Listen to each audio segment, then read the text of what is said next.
they don't want to die. That is, they both think that he is just making fun of them or trying to act tough. But still, they need to teach him that he shouldn't mess with grown-up business. As the boy takes off the band-aid that was on his neck, a few ants start to come out of the hole he was covering. That's when the thug's friend is ripped in half, and the blood sprays all over his face. The woman, who seemed to be the one in danger and very vulnerable, is actually an insector who knew that the boy was going to meddle with her meal, so she shows her true self to be done with it. As the thug runs away scared beyond his wits, the boy becomes increasingly engulfed in ants, and the woman calls him by his true name, the Black Ant. The next day, the bug reapers are fast at work analyzing the murder site, which seemed more like a battlefield. As there are cuts and holes everywhere around the area, with the addition of a yet unidentified lower body of a man. According to their witness, who didn't give them that much information due to his shock, there was a boy that was around the area.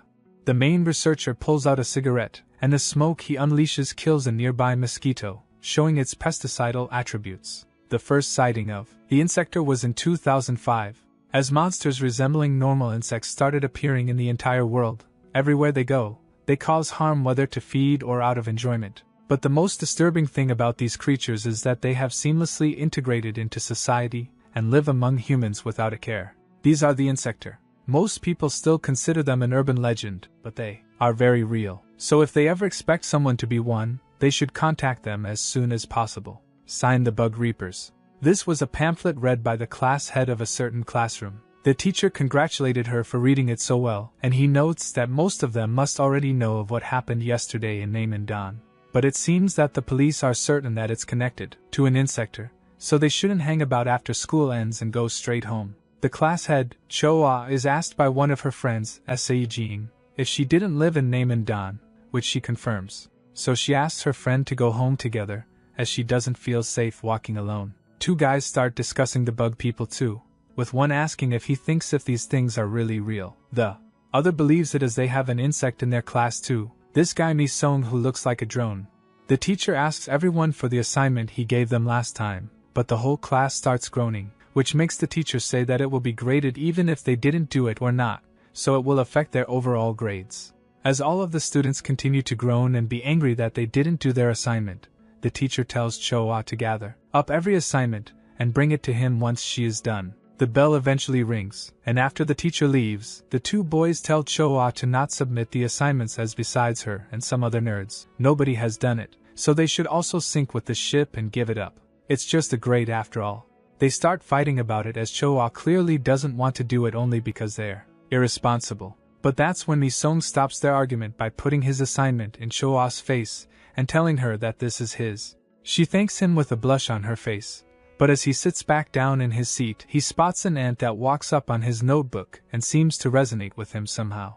Out of nowhere, one of the bullies that were talking about the assignment earlier crushes it into his notebook, killing it instantly. He tells him to stop acting like a damn drone as all he knows what to do is what others tell him. His face is also strangely annoying.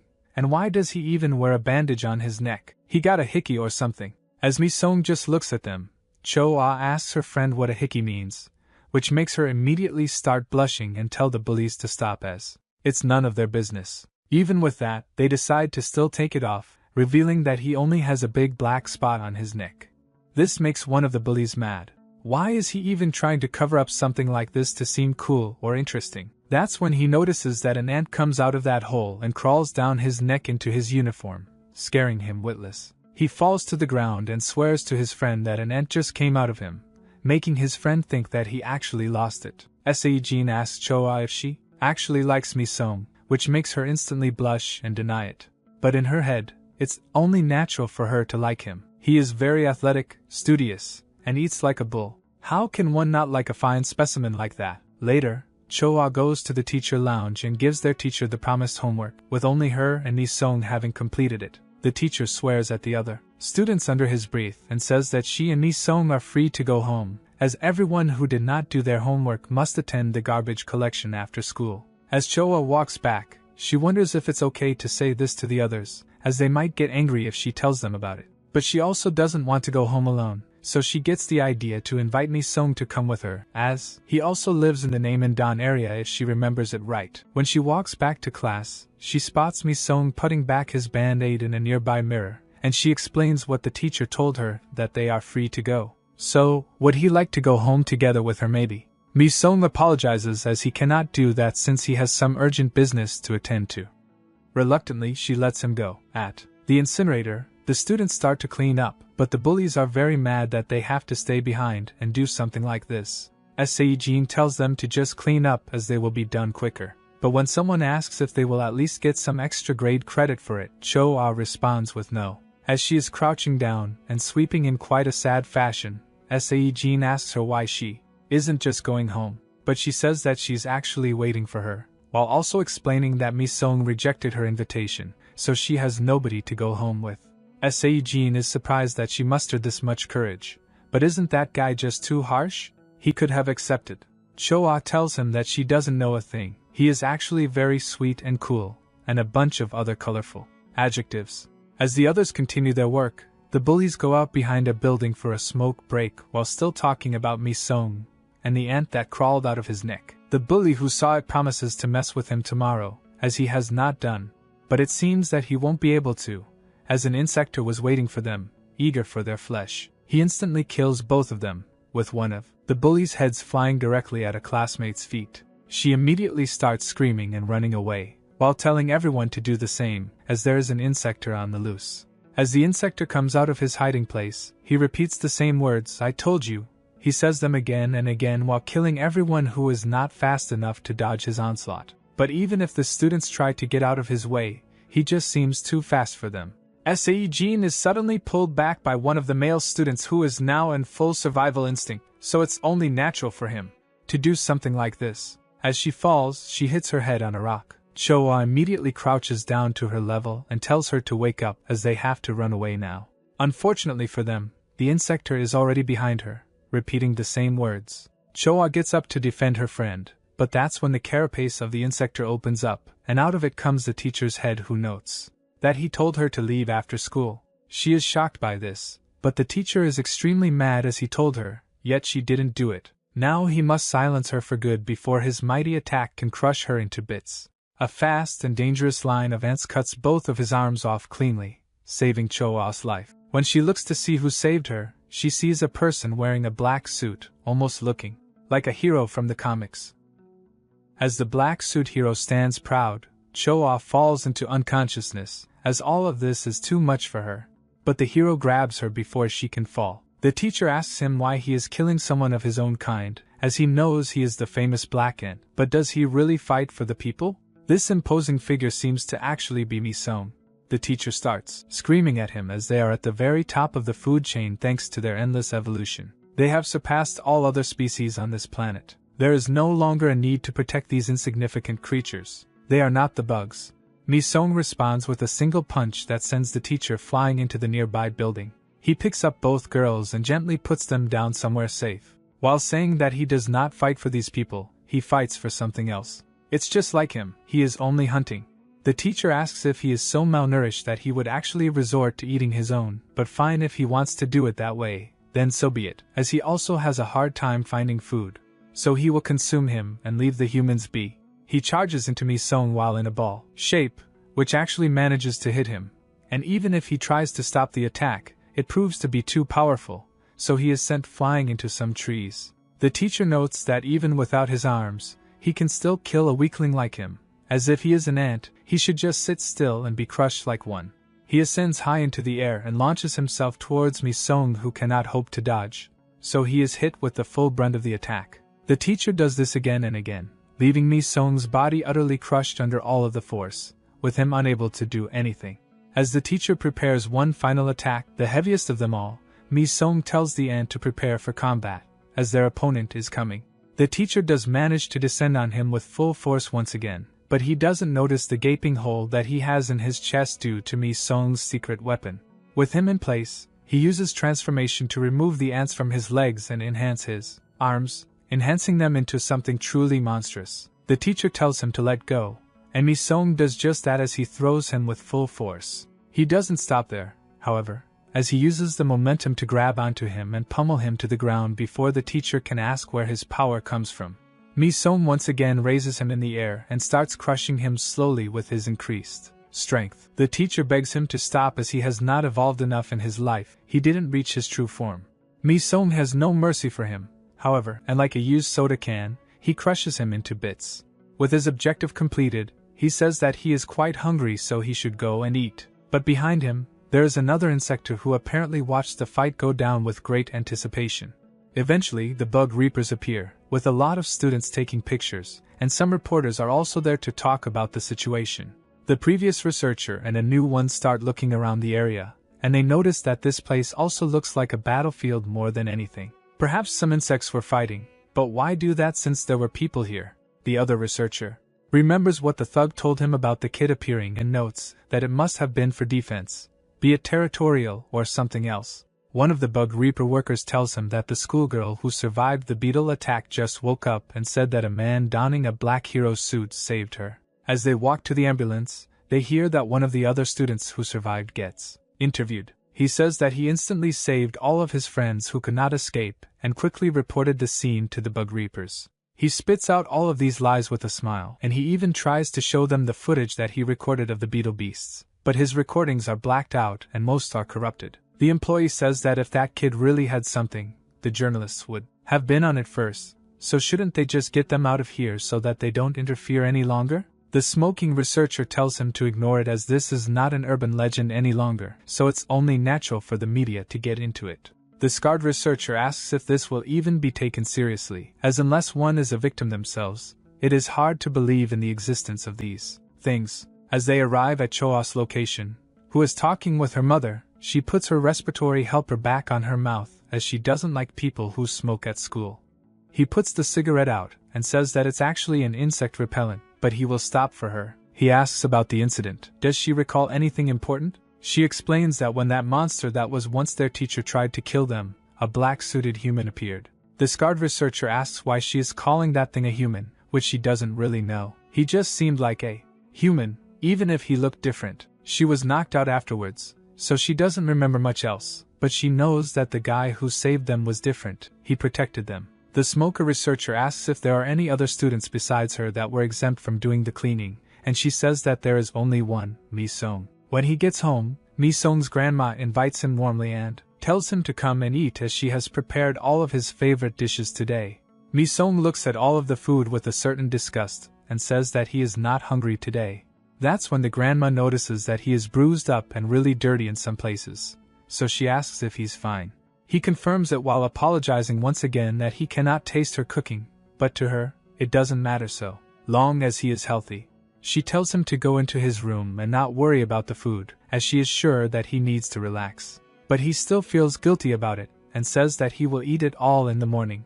After he goes into his room, the grandma starts to cry as their lively little boy has turned into a monotone person who becomes weirder by the day. As night falls, Mi-sung's aunts start carrying pieces of something with them directly to his room, as he has left the window open slightly. While they do that, news about what happened at the high school starts blaring, where people around the area say their piece about the insector. They are a blight on their peaceful lives, and it's very scary that they live among everyone without a care in the world. They should all be exterminated. At once, the ants slowly go back into Mi-sung's body as he starts feeling the food that they got for him, and where they got it from, a beetle. The next day, the police start searching an abandoned building as they believe that it's tied to a series of child disappearances. The operation involved 3 people, a captain and 2 geared soldiers. They make it all the way to the 3rd floor, where they move swiftly across the stairs until they hear a bunch of strange sounds, and they stop. The captain slowly moves near a wall, and when he peeks to see what is in the room, they hear the noise. His eyes widen as there are a bunch of cocoons placed here. Outside of this building, 3 people sit in a car, one of them being the smoking researcher leader, one of them a part of the bug leader combat unit. Tae says that this operation is rather boring. Can't they just go there and get rid of everything quickly? The other person from the combat unit, Sam, says that they are both still under review by the government, so it's only natural that the police have priority in this investigation. That's when the captain requests immediate support at the scene over the radio. Tae asks Sam why he is shaking so damn much as he's going to stand outside mostly anyways. The smoking research team leader, Pyo, tells them to not joke around so much and get going already. The policemen inside begin cutting up the cocoons from the ceiling, with one of them feeling that they should have waited for the bug reapers, but the captain insists they get out of here as quickly as possible since their opponent is an insector. As they start opening up the cocoons and allowing the kids to finally breathe, the other policeman is instantly killed through the cocoon opening, as the thing that was hiding in that cocoon was the insector they feared. He asks them to let go of his children now. The other policeman immediately starts shooting in an attempt to cover his captain, but in a second, the insector goes through him. The captain is shocked as this creature is faster than anything he has seen before, and now, it will be his turn to face it. Before the insector can get to him, a single bullet breaks his sprint and almost rips his pointy needle. This amazing shot was taken by Sam, who is very far away and laments having missed the shot as that thing is way too fast. The insector asks what they are doing, as using bullets might put his merchandise in danger. Have they no sense? He charges the captain once again, but this time he is stopped by Tay, who wonders why this scum is talking with such a high tone. The insector is surprised by his sudden presence, so it asks who he is, and as he hits it, Tay says that he is a bug reaper. As he gets thrown into the wall, Pyo tells the captain to leave with the kids as this is their business from now on. The insector gets mad at him as there is no way he will just let that much money leave him, but before he can dash away, Pyo uses his smoke to fully incapacitate his body for a short while. Pyo explains that he will come with them quietly and spit out everything about the children selling and more. The insector removes his needle fully and says that weaklings like them should stay inside as he wasn't looking for them. That damn black ant just isn't showing up. Before they can ask more, the insector unleashes tons of pointy needles at the two. Pyo inhales all of the smoke at once and lets it out while Tae uses his staff skills to deflect the projectiles. With this, the insector is allowed to escape the building, leaving the two to tell Sam to shoot, but it's too late as he has been hit already. Although he is still alive, they lament having lost the fly insector, but now there is nothing that they can do. After the incident involving the students, the school was closed for an entire week as memorial for the dead children continued. Young Hoo, who first reported the insector, was awarded with the Brave Citizen Award, something which he did not deserve. Cho looks at this on her phone while her brother is playing around, but he tries to scare her, so she gives him a good few thumps to teach him a lesson. This makes him run away as he will go and tell their mom, which she doesn't give a crap about. She hates having to look after her younger brother only because she is not going to school, as she isn't in the mood after what happened. She hears that he's trying to scare another person, but when she looks behind, she notices that it was Mi-sung he was trying to scare, who's enjoying some ice cream. After this, they all start eating some with him as he has bought plenty. But Cho can only think how she revealed his identity to the Bug Reapers. Maybe it was a bad idea. She asks if something bad happened recently or he was disturbed, but Mi-sung says that everything is fine, which comes as a relief to her. Her brother builds a pyramid out of the ice cream sticks, but that's when he notices a ball and goes to play soccer with the other child that is there. Mi-sung begins to bite his ice cream stick even harder as he looks at them, making Cho wonder if he didn't have enough already. Suddenly, the kids lose the ball, so they both start going after it together through a small rupture in the fence, while Cho tells her brother to get back here, but he doesn't listen. Mi-sung says that he will go after him, which Cho tries to refuse, but he does so anyway. As he gets through the small rupture in the fence, he spots the other kid with a familiar mask who asks him what he's doing while giving him a knowing glare. Cho's brother eventually makes it back to her and explains that her friend told him to go back to her and wait. Mi-sung tells the kid to sit still, but he says that he shouldn't be aggressive as they are both hunters. However, when he was about to score his next meal, he decided to ruin it for him. He was already in a pretty bad mood because of some Bug Reaper bastards, but this just takes the cake. He will let him go since he seems like a complete. But he will not be so merciful the next time, as he will beat him up if he finds him in his territory again. Sun pulls his band-aid off, and as he equips his armor, he asks what territory he's talking about. The insector is extremely surprised, but he is glad as he has finally found the traitor hunter, the black ant he has been waiting for. Him, as there are rumors that he eats other bugs these days, so if that's true, he must be aiming for him next. However, he already dared to interrupt him in a hunt, so he will eat him and become a super bug.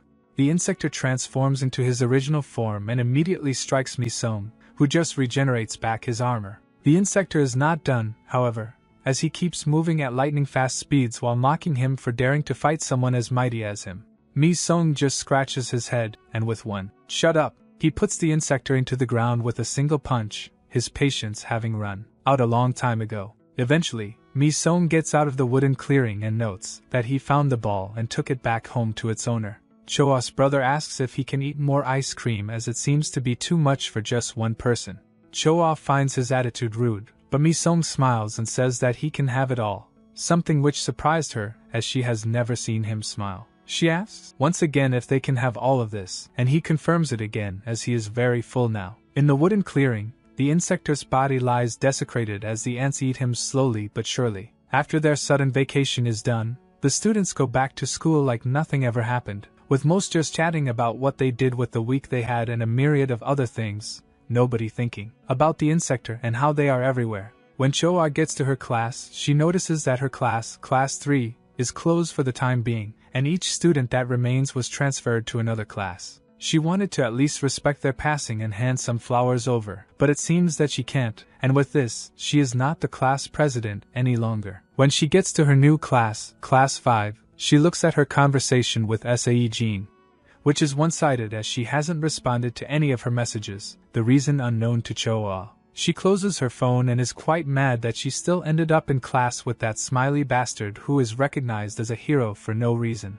Some students that were already in this class ask him what really happened, as they all know he didn't save any of his friends. He explains that if he hadn't been swift, he would have certainly passed away as the teacher punches were like boulders. Choan gnarls in his direction as he explains, but a female student near them hiccups one time and then gets up to face them. She swiftly walks up to So Young and kicks him right in his family jewels, shattering them completely. So Young asks what is wrong with her, but the student, Lee Yi-jin, says that they are way too loud and they need to be taught a lesson in order for them to shut up. The other student that was acting cool with So Young immediately turns into an order-receiving soldier, as he does not want to mess with the famous Yi-jin. He gets out of her way immediately, with Choa admiring what she did and how confident she is in herself. Before she can walk out of the classroom completely, however, she meets face to face with Mi-sung, who just looks at her before moving beside her to get into the classroom. As he enters the classroom, Choa invites him to sit next to her, and he does just that.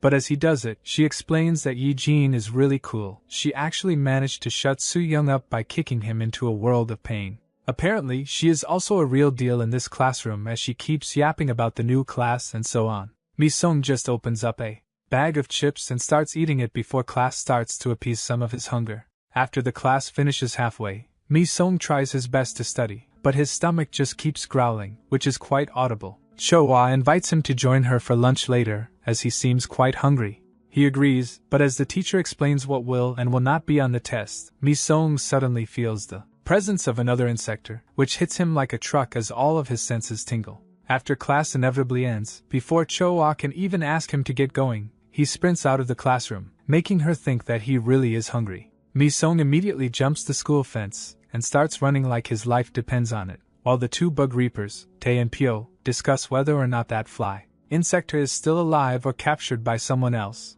Pyo suggests that perhaps he is dead, as it seems that there are other beings that are hunting the insector for one reason or another. As they turn the corner, Mi-sung bumps shoulders with Pyo, making Tae scream at him to respect his elders, so he should at least apologize. But Mi-sung does not stop running. Pyo tells him to let it go, and as that kid is probably just hurrying along somewhere important, but Tae still feels the need to scold him. They both arrive in the teacher's office where they pulled Choa out of her class, and Pyo explains that they are here to interview the student who went home when the school cleaning was happening. Choa is surprised to see the smoking bug repellent guy again, but says that the student they are looking for just bolted home just moments ago.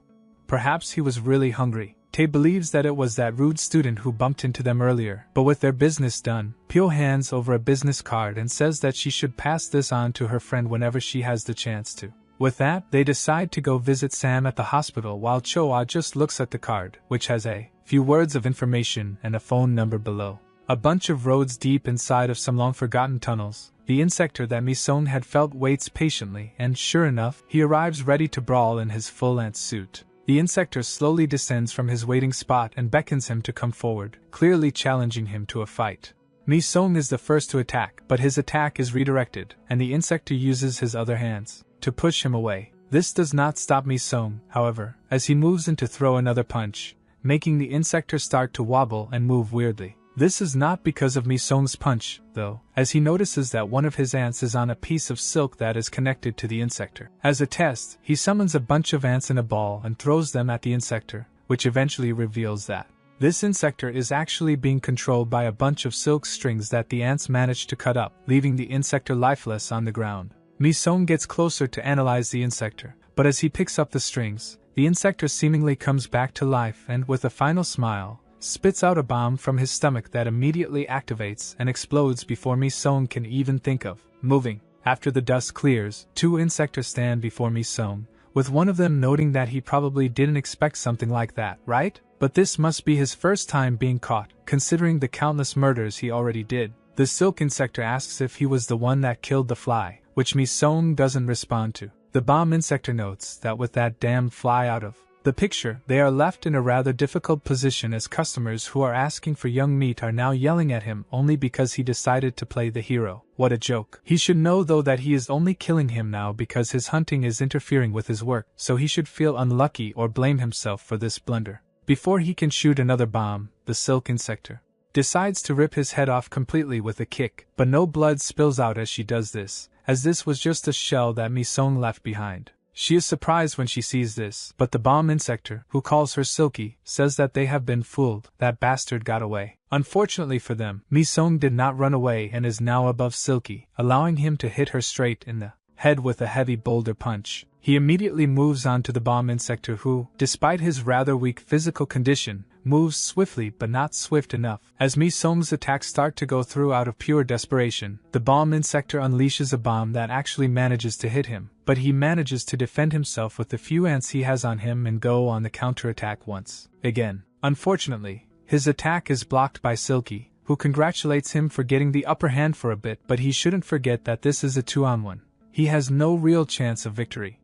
She keeps him tightly in place as she spins into the air, resulting in a deadly set of kicks that sends Mi-sung flying but also deplete all stamina that he has left, leaving him defenseless. The bomb insector points his weapon directly at his head and prepares to destroy his entire upper half, but Mi-sung has not given up and tells the ants that were in the suit to move, even if they are swift. The bomb insector is prepared to unleash the attack and says that his hunt is finally over. A large explosion occurs, but this happens above them on one of the roads as the bomb insector's weapon was redirected by Tae, who notes that he has to pay the fine for damaging that road with leaves or whatever insector pay for. The bomb insector moves out of the way, and from behind them, Pyo says that they actually dared to gather openly like this and start breaking things. This is just crossing the line at this point. Or is it perhaps that they think that humans are weaklings? Something like this shouldn't happen. These damn pests, they should just all die. Seeing that the situation has become like this, the bomb insector pulls out a bomb out of his weapon, which surprises both Tae and Pyo, but after he throws it, it's shown that it was just a smoke bomb, allowing him and Silky to get away safely.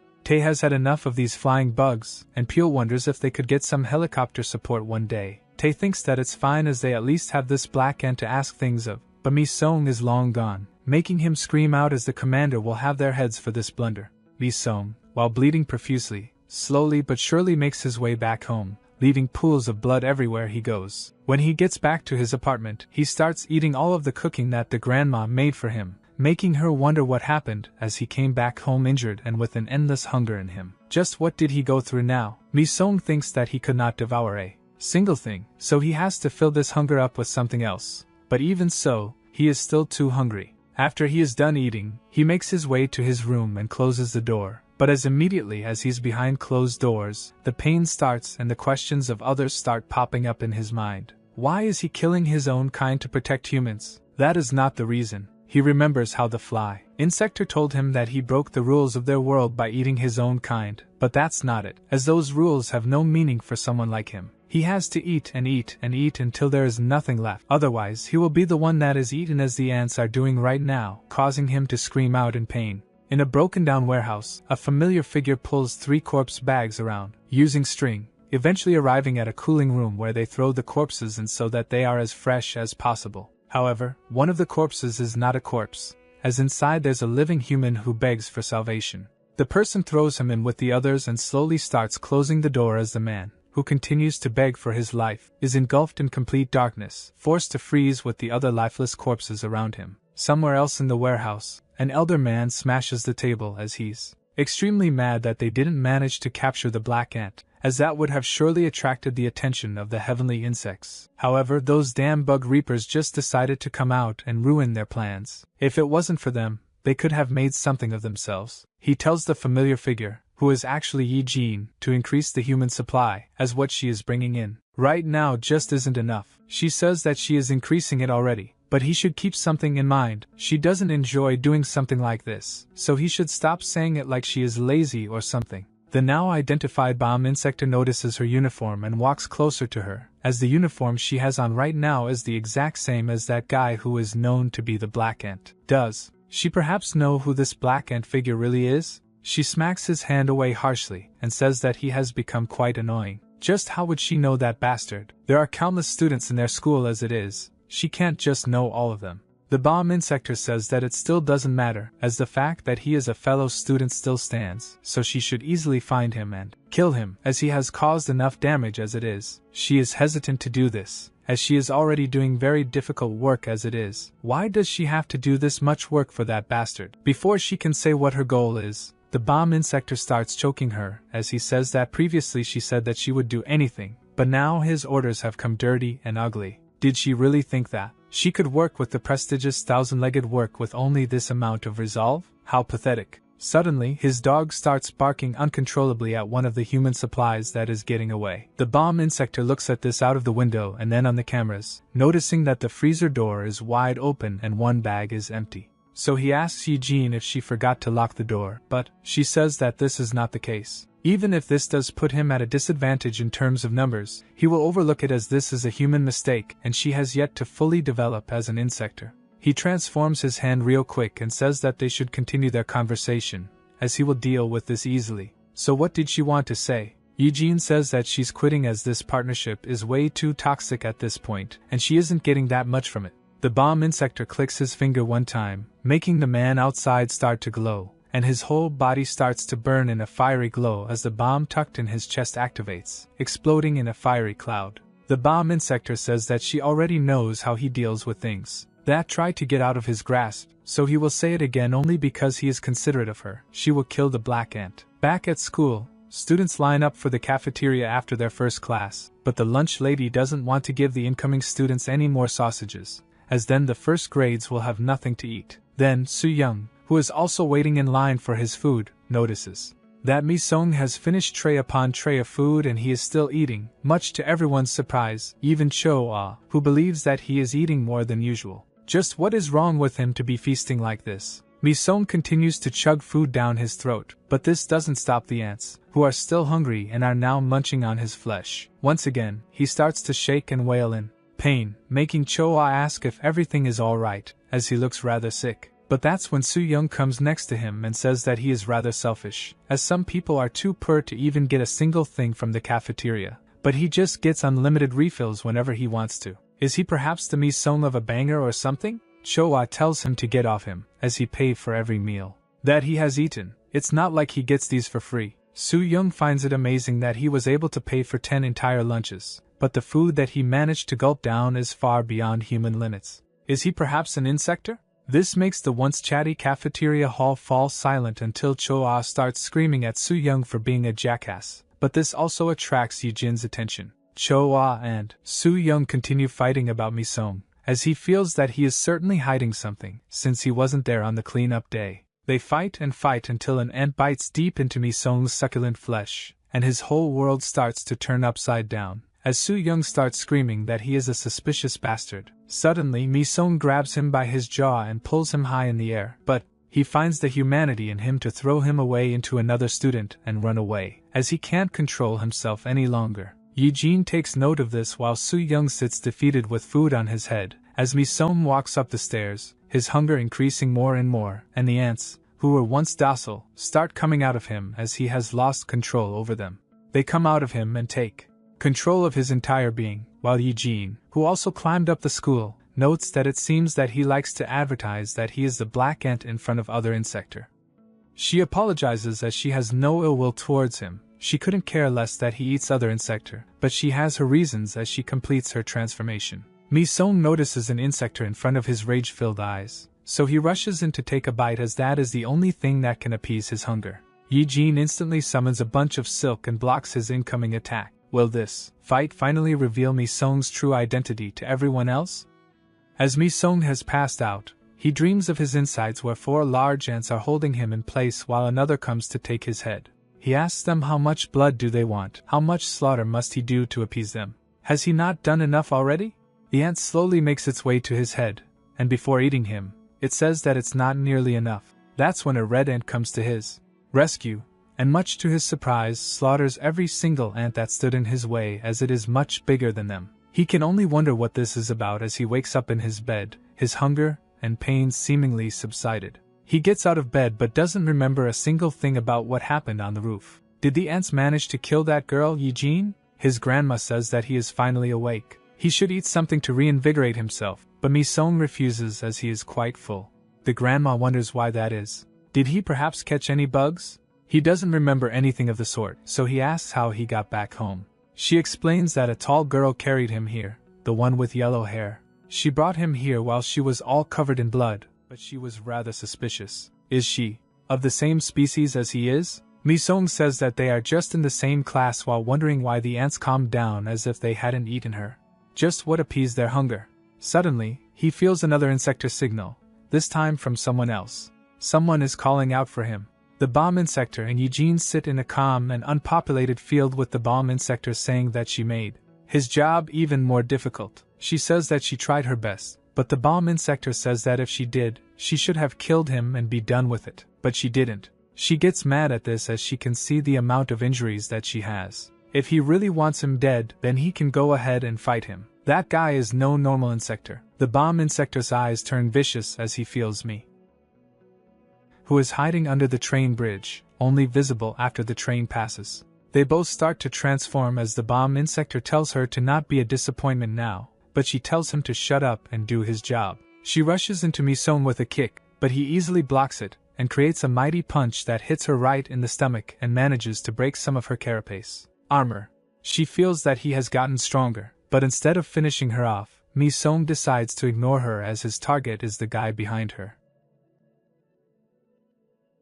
But he says that the bomb bastard will run away if they continue to fight. The bomb insector calls her a useless weakling, but even with this, Eugene grabs Mi-sung's leg and tells him that even if he thinks that way, ignoring her like this is too damn ugly. If she can't catch him, then how could she ever achieve her goal of taking revenge on the celestial insects?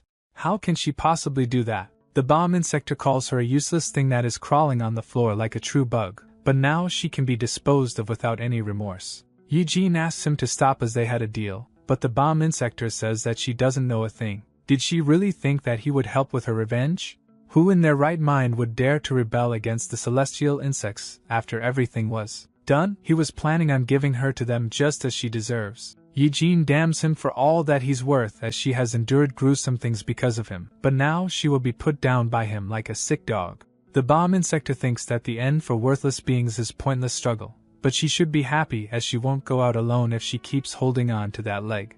That is before he can fully activate the bomb inside of her. Mi-sung moves swiftly to get out of his line of sight and attempt to sneak attack, but that's when a bomb near Eugene blows up, making the bomb insector laugh as he has filled this whole damn field with landmines. He has no chance of getting to him, as he will only die a pointless death. Mi-sung summons everything in him to get even more speed, more and more. He starts to turn blood red just like the ant that rescued him in his dream, redder and redder until not even the bombs can catch up to him.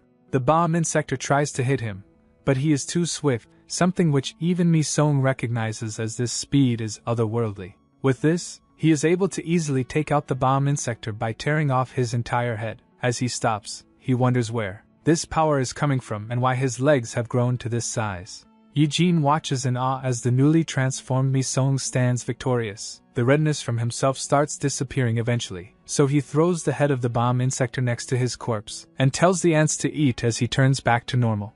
As ants started devouring the bomb insector, she notices Mi-sung approaching her. He stares deep into her soul. She prepares for the worst, but he lets her go. He just walks past her. This makes her mad, so she tells him to stop as she has something to ask him. Why did he save her? Does he have a plan or something? Is he also fighting against the celestial insects? That must be it, right? If that is the case, she wants to join. Mi-sung interrupts her and asks a question of his own. What happened on the roof of the school when he went berserk? She is surprised that he really doesn't remember a single thing, as she thought that he would. After she started fighting him, he proved that he was stronger even in this damned form. She had never seen an insector like this ever before. As the ants almost finished her off, Mi-sung stopped them with the last of his consciousness, as he will not let these things control him like they own him. This act angered the ants, so they started to go after him.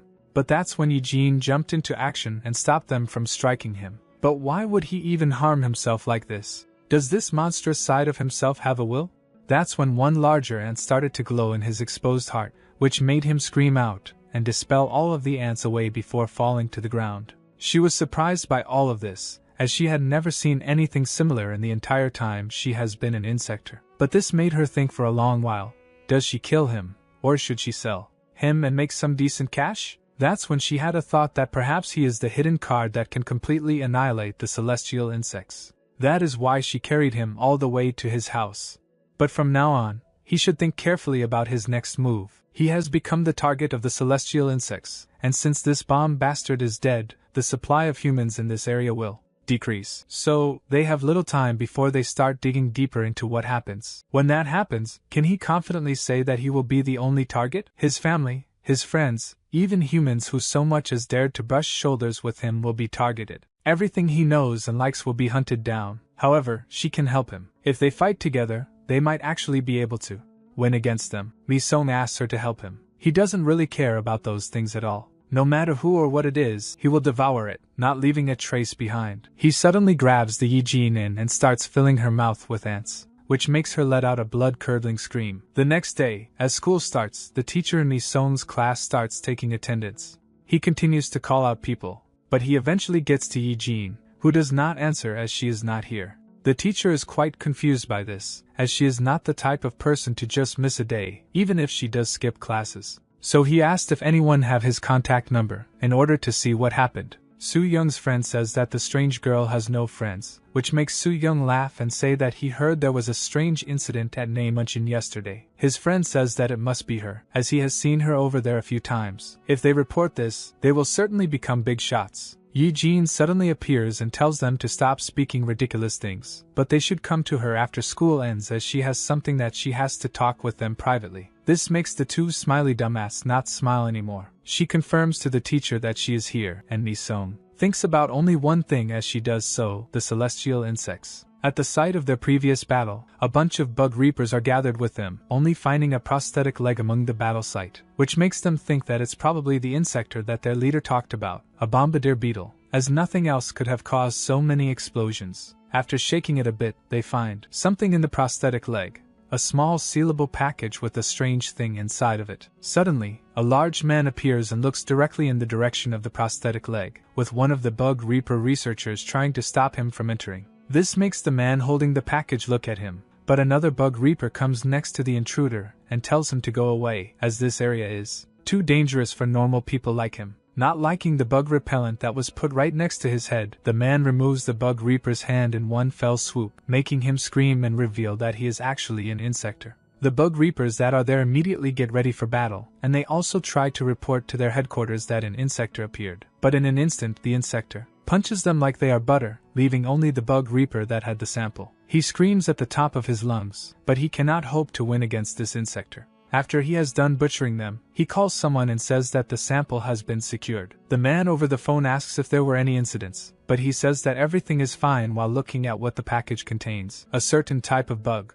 As class continues, Eugene uses a small amount of her power to throw something to Mi-sung, which goes past Cho-ah as well, who notices it. Sun catches it, and it's revealed that it's only a note asking him to come through the back door after class. He does just that, and they meet behind the school where Eugene says that this would be the first time they actually talked at school, which feels kind of awkward because it's so normal. Mi-sung asks what she wants from him, which makes her sigh, as he probably already knows, and this time he can't pretend that he doesn't remember. She thought that she was really going to die from what he did back when he grabbed her by her jaw and poured ants into her mouth. She passed out, but when she woke up, she started puking out something, the bomb that she had inside of her destroyed by the ants. The simple fact that he decided to spare her and just left means that he will accept her request for cooperation. Isn't that right? Mi-sung doesn't know what she's talking about, as she seems to be mistaken about something. He didn't save her out of the kindness of his heart. She is just emergency food, ready to be eaten whenever he runs out of targets. She feels kind of gross after he said that, as it is rather extreme, but really he should think about things carefully. Did he just forget what she said? He is now officially the target of other insector. In essence, all insector have a single shared purpose: to drive humans out from the top of the food chain and become the true apex predators. To achieve this, they are growing in size, and are adapting to anything that gets in their way. Even so, Mi-sung really has no interest, as it doesn't seem all that important to him.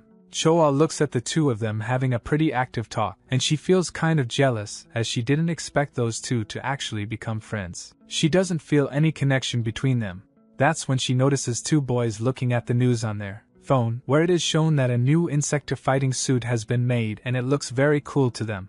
In that facility, Tae is getting suited up in the suit while Pyo and Sam watch. Pyo asks how it is, which he confirms that it isn't bad, but does he really have to wear a thing like this? Pyo explains that very recently they lost 4 members in an accident. He doesn't want the same thing to happen to his team members, so if he can increase their survival rate by at least 10%, that would be plenty. Even he might take one and wear it if it works well enough. The leading Bug Reaper Science and Technology Department leader, simply named Doctor, says that they will see if that is possible for someone of his stature. With the preparations done, they will now conduct a physical test, which Tae doesn't feel so good about as he doesn't have a weapon. But tells him to use the built-in dagger that is positioned in his right arm, but he should be ready now as they will let the insector in. Tae still has more to say, but at this point, nobody will listen to him. They ordered the tiger beetle they captured to transform, which makes the insector mad as he doesn't like being ordered around. But they tell him that he can go all out and do as he wants. This makes him smile as he transforms, as it's been a while since he tasted the thrill of a real kill. In the second he transforms, he disappears from Tae's field of vision, appearing right behind him and throws a mighty punch. But Tae manages to block it with ease, which makes him say that this suit might be worth something. Yet Pyo says that it increases his physical abilities by more than 80 times that of a normal, everyday human. As the insector dashes away once again, Doctor tells him to be cautious, as that thing can reach a speed of 300 km per hour or 186 miles. The insector attacks him once again, but this time he is prepared, so he manages to cut him a bit with the blade and kick him with his superhuman force. Even though he has just been injured, the insector smiles as this is extremely fun for him. Unfortunately for Tae, his left arm broke because it was hit 2 times, which they note that this must be the suit's limit currently. But the doctor can't help but wonder if it can withstand even more. In an instant, the insector jumps on him and starts choking him out on the ground, but that's when the suit unleashes a large quantity of volts into the insector. Doctor explains that once he has received some real damage, a current of 100,000 volts will go to the insector he is currently facing, which makes Tae wonder why he told him only now. With this, the test is completed, so they pull the insector away from him and send him back to his cell, as captured inspectors are valuable for their organization. As he leaves, the insector turns around and tells Tae that they should play again sometime, as this round was quite fun. This naturally weirds out Tae, or angers him, or maybe both. Pyo walks away from the testing area and thinks about the recent incident where 3 combat personnel were killed in the blink of an eye. So, if the insector is awakened, will the suit really make a difference? However, there is no way that such a situation just happened out of the blue. He must go and investigate further and find if there's anything that could help them. He goes into a library and starts reading things. He reads and reads, almost emptying up an entire shelf of books. In the end, he doesn't find anything of essence from the books, just stuff that they already knew. So, this is a waste of time. That's when he notices a book tucked away deep in a bookshelf named The Ant Castle Project. Eugene is mad that Mi-sung is still not listening to her after all that she explained, but he should know that her real target is a certain person, which Pyo also finds in the project book named Kijima. Mi-sung suddenly grabs Eugene and tells her to repeat the name of that person. Who was it? She says that it's the leader of the celestial insects, Kijima. Mi-sung still remembers the time when Kijima killed his mother, who even in her last moments assured him that everything was going to be fine. After school is done, Eugene grabs Sun tightly and says that if he doesn't have anything to do today, they should go somewhere. Mi-sung refuses, which makes her think that perhaps he is actually going to go hunting, as there might be some insector near. But Mi-sung tells her to stop talking nonsense and keep her distance. Eugene tells him that it's a real shame. that he acts in such a way. They could have eaten some meat together in order to celebrate their reunion as normal people. Mi-sung immediately gets mad as he believes that she is thinking about eating humans, but Yi-jin confirms that it's not what she was talking about. She hasn't eaten a single human since she became an insector. Perhaps it's because she awakened as a silkworm, but she doesn't feel the need to eat human meat. Besides, she will buy some really nice meat for him, so they should go and eat. As he hears that, Mi-sung is already in front of her and tells her to hurry up. They go to an all-you-can-eat buffet where they both top their plates with good cuts of meat. But Mi-sung is rather impatient at waiting for the meat to be done since he could also eat it like this and nothing bad would happen. The employee there says to his boss that he might be screwed as they took a lot of meat. But the boss tells him to not speak that out loud in front of the customers and that he will teach him how it really is. This is how buffets make their money in the first place. People take a lot of meat since they are hungry, but they can't eat much in the end, so they will charge a penalty for the meat that is left over, which is where they make their money. As he keeps bragging about the genius of the man who came up with this idea, the employee tells him to look at them as all of the meat is done. They both unhinge their jaws as they slurp down the meat within seconds. As they continue eating, Yi-jin asks Mi-sung how he knows about Kojima, which makes him think again of his mother, but he refuses to tell her. She says that it's fine if he wants to keep it to himself as that guy just probably went after his family like he did with hers. Her mother and father were both killed by him, and she can never ever forget the words that he said when he left her alive. Only they do not kill their own kind, but they also don't need these inferior beings any longer, so she should awaken and become as powerful as she can. Mi-sung continues eating while she explains, which makes her order another tray of meat since they have almost run out. The owner looks at this and tells the part-timer that he is officially cooked. After they are done bankrupting the buffet, they go and get something to drink with their orders being quite specific. She also asks what he wants as he is at a distance for some reason. As he tells her, he feels that an insector is near. He closely analyzes everyone until he notices someone smooth talking a lady into coming to his house, as it's better than a cafe. Since he is an artisan at making coffee, she feels that his approach is a bit forward, but he makes her laugh by saying that he will eat her up. He does manage to make her laugh, not knowing that he meant it in the literal sense, as this guy is an insector. After Yi-jin is done picking up the drinks, she notices that Mi-sung is shaking and looking at a couple, making her wonder if he feels lonely. He explains that the guy is an insect, so he will be going after him later. Cho takes the bus to the hospital where her friend Yi-jin is still hospitalized because of the incident. She goes up to her room and asks if she would like to meet face to face, but after not getting a response, Cho leaves the gift she got from her and a letter. As she walks away from her door, she notices two people arguing, a man who asks how he dared to shave the head of a child that was about to debut, and a doctor who says that if they did not take action right then and there, she would have been in danger. This makes Cho remember that Yi-jin was very excited that she passed her audition to become an idol.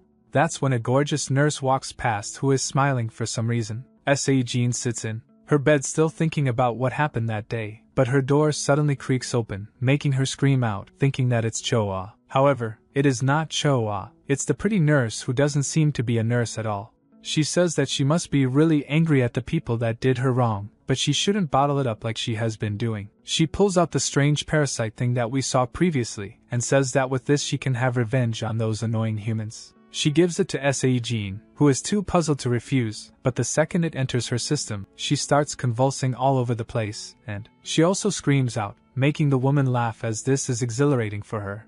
The woman and the smooth talker arrive back at his place, which is a pretty big mansion with a pool inside, which the woman is pretty surprised by as she has never seen something like this. The insector tells her to not be so surprised as it looks pretty embarrassing, but she should go ahead and play all she wants in the water. He kicks her into the water as he says this, but as she starts swimming, she says that the water is just too deep for her, as she is already tired from it, but she can't find him anywhere. This is because he is actually below her, smiling ear to ear at the prey that he's about to consume. Seeing that the man isn't anywhere around, she decides to get out of the water, as she is pretty tired as is. That's when the man grabs her ankle and pulls her deep into the water before taking her even deeper and knocking her out completely by throwing her at the bottom. As she floats, the man sits next to her and thinks that this is rather boring. He wanted to try something new because he usually just orders for human meat whenever he is hungry, but whatever, as now he should go ahead and consume. her before she decides to wake up. As he unhinges his jaw, he notices something very strange, a black figure that is changing shape right outside his window, which is also giving him an all-knowing look. After Mi-sung transforms completely, he punches through the glass without any remorse before the insector can even react. Mi-sung rushes him with a deadly drop kick that sends the insector flying into the wall.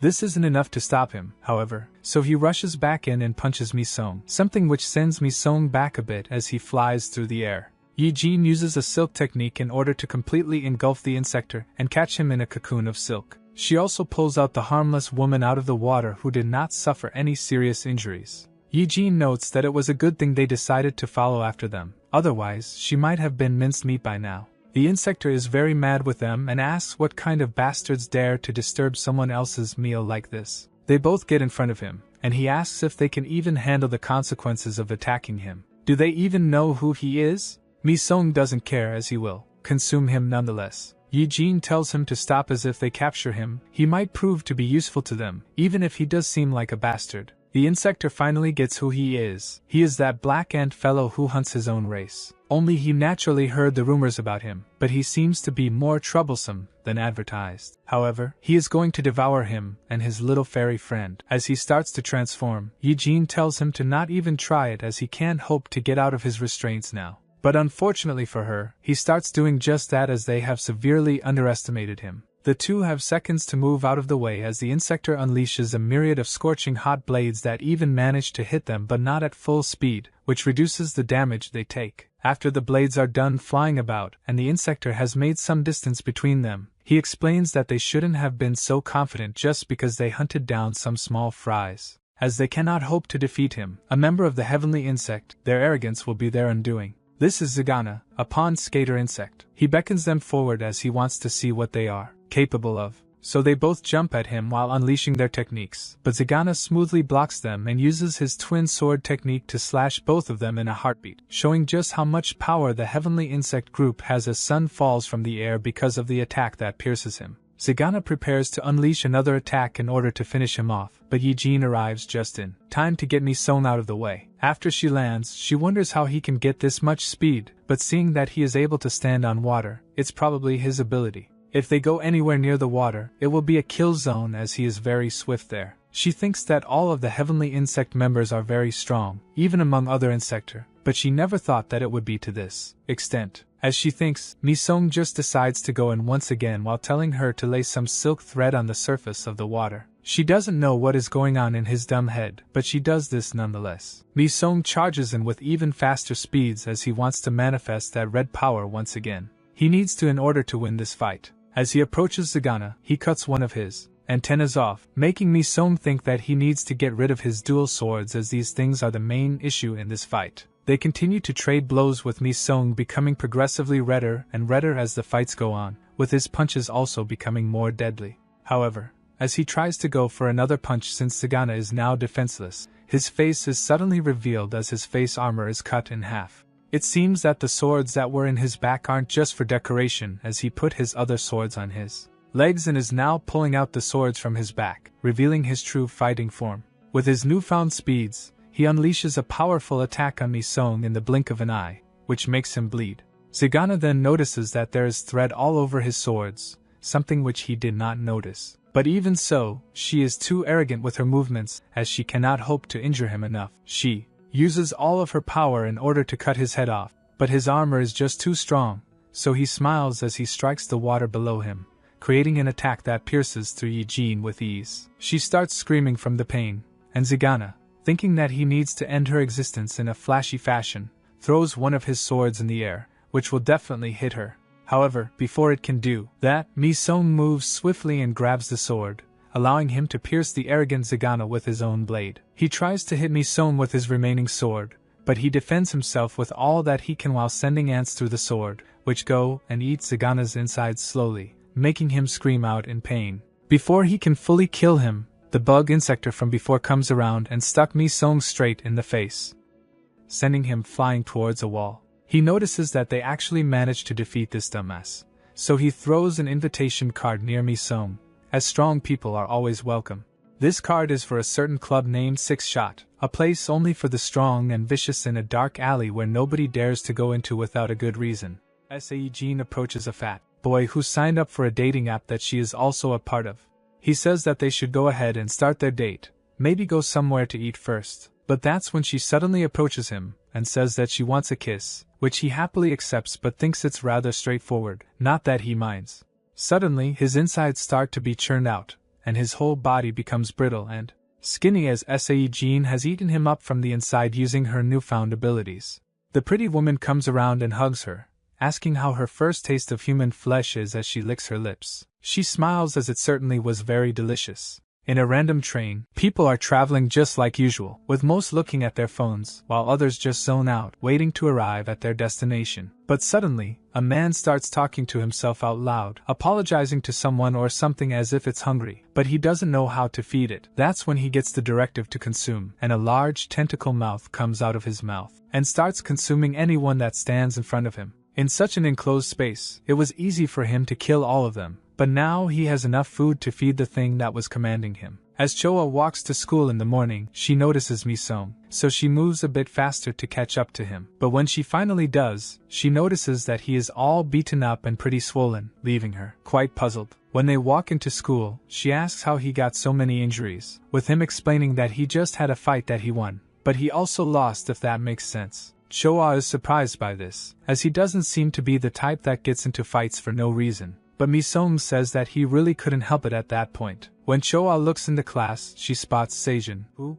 finally came to school. She jumps out at her because she hasn't seen her in a long time and also asks if she's fine, as she didn't get to visit her at all. Sejin says that she just didn't want her to see her hair like this, but Choa says that it suits her, and the bracelet that she is wearing is also really cute. Choa notes that Mi-sung is also in the same class with them, and Sejin asks if someone is sitting in this seat. Choa explains that this is the seat of Eugene, the leader of the class and probably the strongest person too.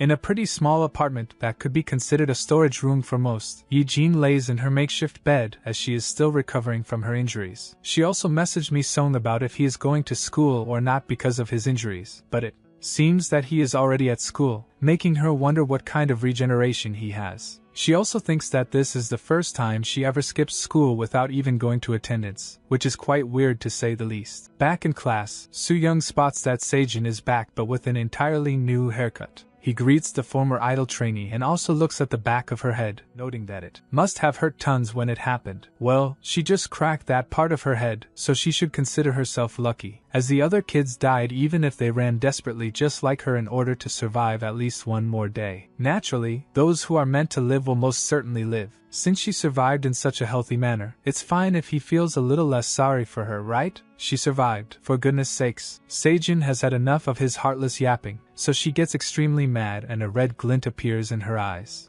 making Mi-sung perk up as he just felt the presence of an insector. But before Sejin can do anything, Cho-ah gives Soo-young a punch that almost knocks him on his ass, making Sejin calm down from her fit of rage. Cho-ah starts screaming at the top of her lungs. He's a crazy bastard that doesn't even know how to apologize properly. He's a little less sorry. How could a bum like himself say that, when he was the one that threw her away to save his sorry ass? He should apologize properly now. With a rather calm expression, Soo-young apologizes to the both of them. But as he walks away, he notes that everyone is giving him a hard time because of what happened, but they will soon find out that they messed with the wrong person. Mi-sung continues feeling this familiar yet unfamiliar energy. It is unstable because it resembles an insector, but it really isn't, and he also knows where it's coming from. Sejin. In the same train where the possessed man started eating all of the passengers, it seems that he ate enough to not even resemble a human anymore. Two bug reapers come to clean the place out, younger brother Ko and older brother Ro, who are both disgusted by what they see. Ro wonders if this guy is similar to the insects that were in Sangshan, but Ko says that this larva-like thing and those guys are very different. Even so, Ro says that it's better to take this guy in back to the headquarters, as that old man would surely be very happy about it since he will have a new toy to play with. The larvae insector starts screeching and charges into Ro, but Ko manages to catch it with his knife and starts shooting it with his shotgun. But as Ro tells him to keep the damage to a minimum, he gets slapped away by the insector, who uses its tail to throw him into a window. Naturally, Ko is worried for his brother, but he forgets about that worry once the insector chooses to try and whip him out of the way too. Unfortunately for the insector, Ko is much stronger when it comes to pure strength, so he grabs the insector and throws it high into the air, allowing his undamaged brother to go ahead and slash the insector's neck off. Ro asks if he really thinks he's that weak, but Ko laments having killed the thing, as he tried to catch him without damage, but he just cut off its head with no rhyme or reason.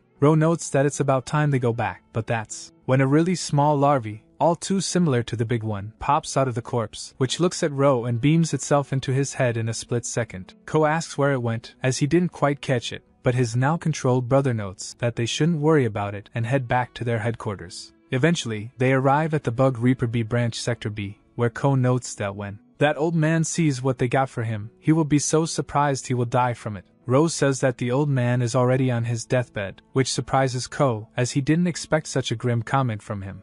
But he doesn't get to ask him about it, as Tae and Sam greet them, as they heard they caught a pretty large larvae. Unfortunately for them though, they caught something much faster and were the first. Ko notes that if they hadn't stopped on the way, they would have been in here first, but Tae says that it's their fault since they stopped during working hours. Also, why is the packaging torn? Did they perhaps try to carry it together because it was too heavy? They actually caught theirs in almost perfect conditions except the burnt parts, but this only shows the difference between them without saying a word.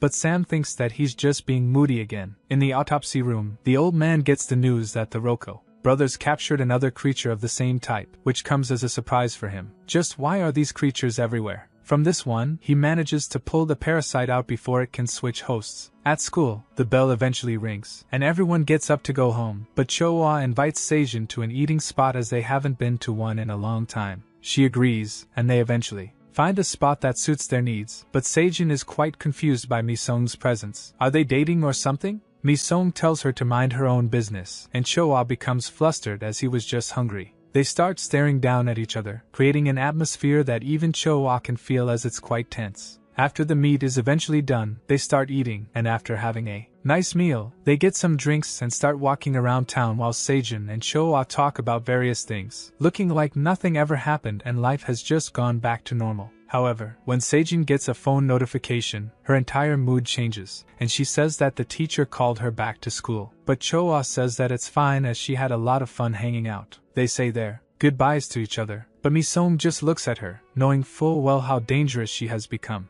As they walk back home, Choa notes that Seijin is much cheerier than before, so they should do this again tomorrow to cheer her up even more. Mi-sung agrees, but that's when Choa remembers that she forgot to give Seijin the history handout that they were supposed to turn in tomorrow, so she should go ahead and bring it to her. She tries to leave, but Mi-sung suddenly grabs her arm and says that she shouldn't go. Seijin naturally isn't going back to school as she was actually messaged by her next victim, who doesn't know that he will become her meal. Mi-sung tells Choa that she was just discharged from the hospital, so he assured that the teacher will understand and make an exception for her. They should just go home together. Choa, with a deep blush on her face, agrees. While walking home, Soo-young and his friend notice that Seijin is getting in the car of some man. Soo-young tells his friend that he is too pure for this world, and in the first place, that girl doesn't have a dad, never had one. But this sight gave him all of the information that he needed to know. She screwed up bad. When night arrives, Yijin decides to go out to town as she wants to try out the club that she and Mi-sung got invited to. But maybe she didn't think things through, as clubs usually check people's IDs, right? She eventually arrives at the six-shot club, but she thinks that she won't ever be able to enter as the line extends out to the road. Just what are people waiting for? She starts messaging Mi-sung to come, so he is currently unavailable. She laments having to leave only because of Mi-sung's stupid gut, but that's when a man asks her if this is her first time here, a man that she recognizes all too well. He notes that her voice is quite similar. Have they seen each other somewhere else before? But he would have remembered her though. Naturally, this is Zagana, or his human name Park. Because of this, Yijin thinks that she is extremely screwed right now. Without much thinking, Zagana invites her inside, and even if she tries to refuse him, he insists and insists until eventually he gets her inside, where everyone appears to be having a good time and there are tons of sparkling lights, something which attracts her greatly. Zagana asks what she thinks of this place, but she is too busy trying to touch the light sources because she is a moth after all, and moths are very attracted to light. But even if she wants to grab all of the lights, she knows that this isn't the time to be doing that. So she returns back to normal and says that the atmosphere around this place is quite nice, much better than most clubs. Zagana says that it's easy for the atmosphere to come to life in these kinds of places as people are here to have fun and forget about their worries. Eugene does like the constant lights in the atmosphere, but this is only a superficial place. To get more information about the insector, she needs to go all out and show him that card. She pulls it out of her jacket and notes that she was actually invited to this place, which makes Zagana's eyes glow red as she is a guest, but not from this side, from the other side. So they should go ahead and enjoy their time properly, not like these humans do. They start walking down and eventually arrive in a corridor where a gigantic elevator is. Eugene asks why it's so large, and Zagana explains that this place is only for VIPs, so it should accommodate any and all types of insector, be it small or large. Eugene notes that it's certainly a VIP place, as this elevator might be bigger than her room. Zagana notes that not everyone can get their hands on these invitations. She must have some connection to their boss, right? She says that she's on the noticeable side, which makes him ask what she will be after she awakens. Butterfly, perhaps even a mantis. She says that she will only be a common beetle, which makes him say that he is already an American giant water strider, but her being a beetle is very unexpected. Eventually, the elevator stops, with Zagana noting that the boss will be very happy when he sees her, as they are probably friends for her to receive the invitation. Once the elevator doors swing open, Eugene is met with the sight of a fight to the death arena, where insector and humans alike are betting to see who will win in the pit. The humans that are in the pit eventually overpower the insector and start stabbing him constantly to show that they were victorious. This is lawless heaven and earth. Suddenly, a gigantic Goliath beetle appears named Jack, who crushes the three humans under her foot with ease, making the crowd cheer even more, their eyes filled with malice and a sadistic feeling. Eugene didn't expect something like this at all, a battle royale like this between humans and insects with betting. She could have never imagined that there was ever such a place in the entire world.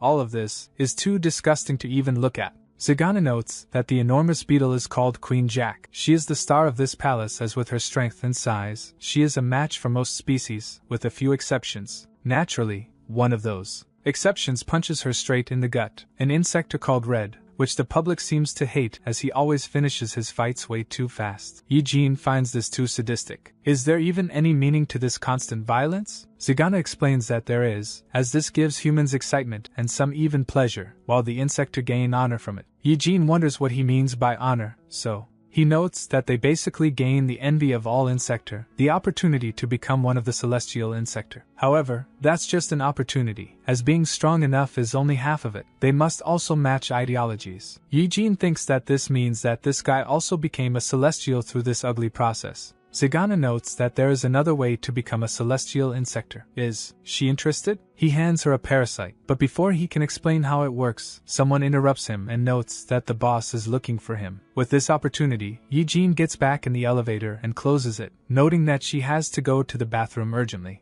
After the elevator doors close, she slumps over the wall, thinking that she will give Mi-sung the beating of his life for not coming with her tonight. Zagana notes that he screwed things up with her, it seems, but the insector who interrupted him insists he visit the boss already. Due to this, Zagana cuts his head off and notes that he's going.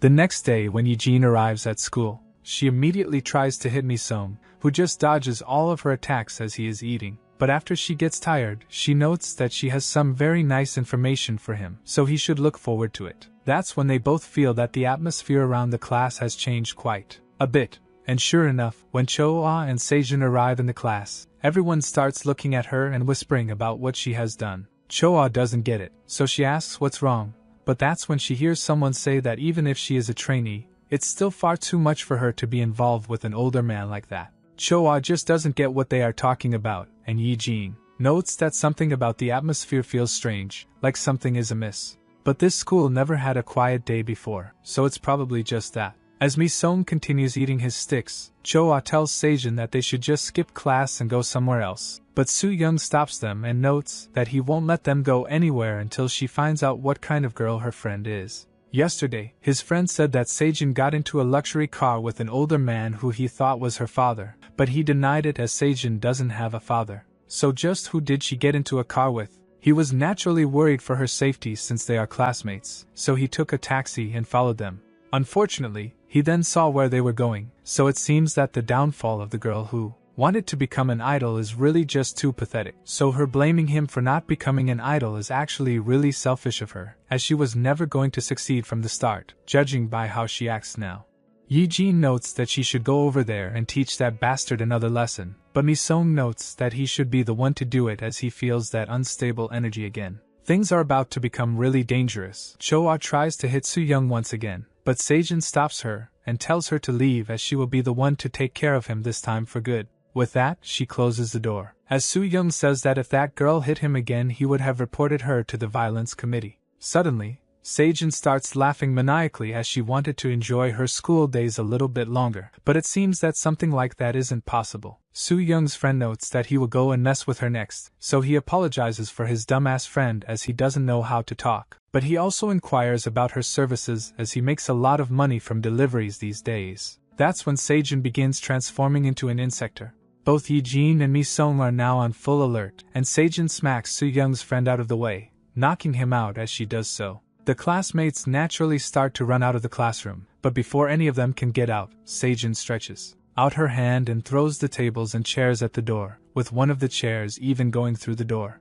They are all scared for their lives, with Yi-jin asking what they should do, but Mi-sung notes that there are far too many people watching. They can't transform here. Sejin tells Soo-young to come out, which he reluctantly does so. Sejin grabs him by the neck, making him drop the phone he was carrying.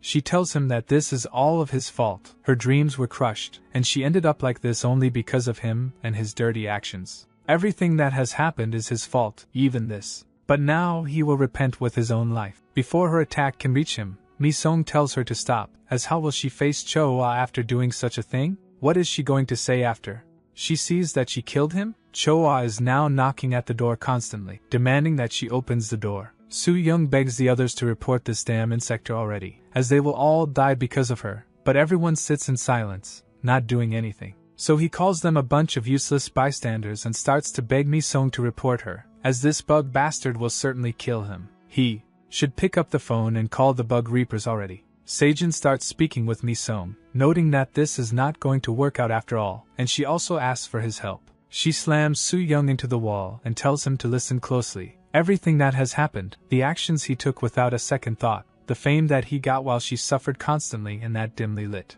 hospital room, and the heartless words that came out of his mouth recently make her not feel a single ounce of guilt if she were to kill him today, as all of it is entirely his own fault.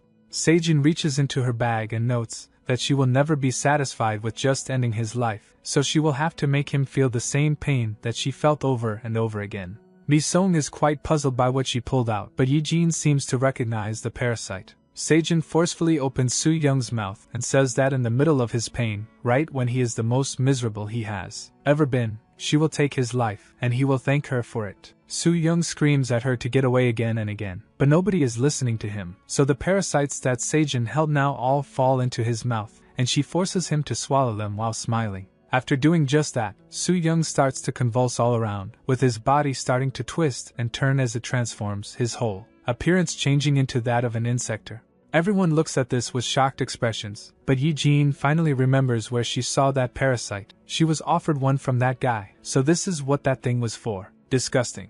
As Sejin has returned to her human form, she sits on the window and asks how it feels to become the very thing he despised most, to him who is literally no different than a measly lying bug. There might actually be no difference considering. Quite expectedly, a teacher comes around and screams at them to open the door, with Cho-ah becoming increasingly worried about what is happening inside. Sejin tells Mi-sung to say hello to Cho-ah for her, but then she decides otherwise as she never wants to see her ever again. Now she despises humans and everything that they stand for. With a final goodbye, she jumps out of the window and disappears just in time for the teacher to manage to open the door and to see the newly transformed Soo-young, who is still in pain because of what happened. His friend, who also just woke up, notices who that insector is and immediately pulls out his phone to call the bug reapers, as now it's his time to become a brave citizen. It was about time. He was going to pass on the torch anyway. Before he can, however, Cho-ah pulls his phone and says that he shouldn't do it, but he says that there's no other choice. It's either this or they will be eaten by that thing. As they bicker for the phone, it manages to slip from both of their hands and falls right next to Soo-young, just in time for the bug reaper call to go through. The words coming out of the phone seem to trigger something in Soo-young as he regains his composure and looks in the window, wondering if this is real or a dream. But no, that can't be him. This isn't him. As he breaks the window, shattered glass falls all around, and he starts wailing his tail around, with Eugene and Mi-sung rescuing people like Choa from his thoughtless attacks. He continues that this cannot be happening to him, a bug never. He removes the windows entirely as he runs out, knowing that he has to until the bug reapers get here. He notes, however, that he will not die. He will do everything in his power to survive. He will survive and have his revenge. Back in class, Mi-sung notices that Choa is extremely hurt by what happened, but he doesn't have time to comfort her as he and Eugene give each other knowing looks. They choose to get out of the classroom, and Eugene explains that Seijin is probably somehow involved with that Zagana person, as the parasite that she gave to Soo-young is the exact same thing she received from him at the six-shot club. He explained that this is another way to become an insector or something similar. If that is the case, they need to follow. They both say at the same time that they attach something to Seijin, one planted an ant, the other a thread. With that new bit of information, they go even faster, as they can locate her instantly. Eventually, they manage to track her down under a bridge where she seems to be crying. They both choose to come forwards, and Eugene asks her to stop for a second as she wants to ask her something. That's when the woman who transformed her asks if they made her cry, but she doesn't even let Seijin answer as she says that she hates one thing the most in this world, and that is when someone touches something that's hers. So how did they dare to touch her precious Seijin? Eugene notes that they have no clue what she is talking about. They just want to discuss something privately with her and leave. That's it. Seijin tells Hana to not do anything too harsh, but in that moment, she disappears completely and jumps out at both Eugene and Mi-sung, managing to hit Mi-sung with her leg and afterwards throws a punch. But halfway through, she notices that Eugene is rather handsome, so she goes behind her and starts sucking her ear. Eugene naturally removes her, but it seems that Hana has now discovered that she is an insector, something which she didn't expect. Eugene transforms into her bug form and attacks Hana while noting that sucking someone's ear like that is extremely strange. Hana notices that she's a silkworm, which isn't bad, but this only means that the boy that was to her is also an insector. Sure enough, Mi-sung jumps at her mid-transformation and tries to hit her, but she moves swiftly and dodges his attack completely, saying that his clumsy way of moving will never catch her since disappearing in front of his very eyes is somewhat of her specialty. Jean asks what they should do as they can't even reach her with their attacks, but Mi-sung notes that they should try that thing once more. While they talk, Seijin is amazed as she didn't know that Eugene and Mi-sung were both insectors. After they formulate their attack, Mi-sung charges in with his powered-up fist, which makes Hana think that they are about to try another useless attack. But when she tries to go back, she feels a cutting sensation on her neck as Eugene has used a technique called Shining Star to completely surround her with silk, blocking out all escape. She gets mad at this, but Mi-sung's attack manages to hit, although she blocked it with her transformed hand, which has an enlarged needle in it. Using this opportunity, she stabs Mi-sung straight in the chest and starts to suck out his blood.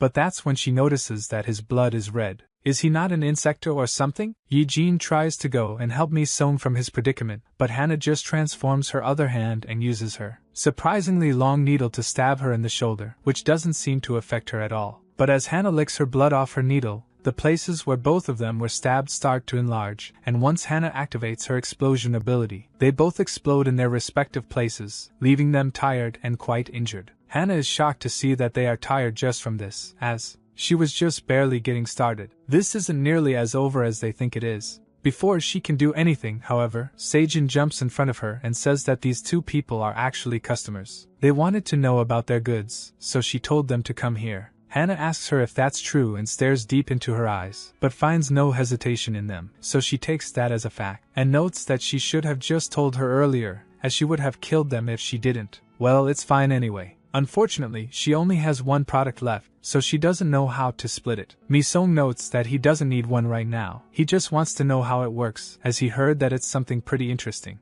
Hana is surprised that he hasn't heard the explanation yet, as this thing is quite popular in insector groups nowadays, but she will explain it to him. This is a type of special medicine, if you will, that can give insector pretty strong powers if they were to consume it. However, for humans, it's rather different, as once a human eats it, it will turn into a mutant larva, and if they, as insector, consume that larva fully, the effect will be doubled compared to just consuming the medicine.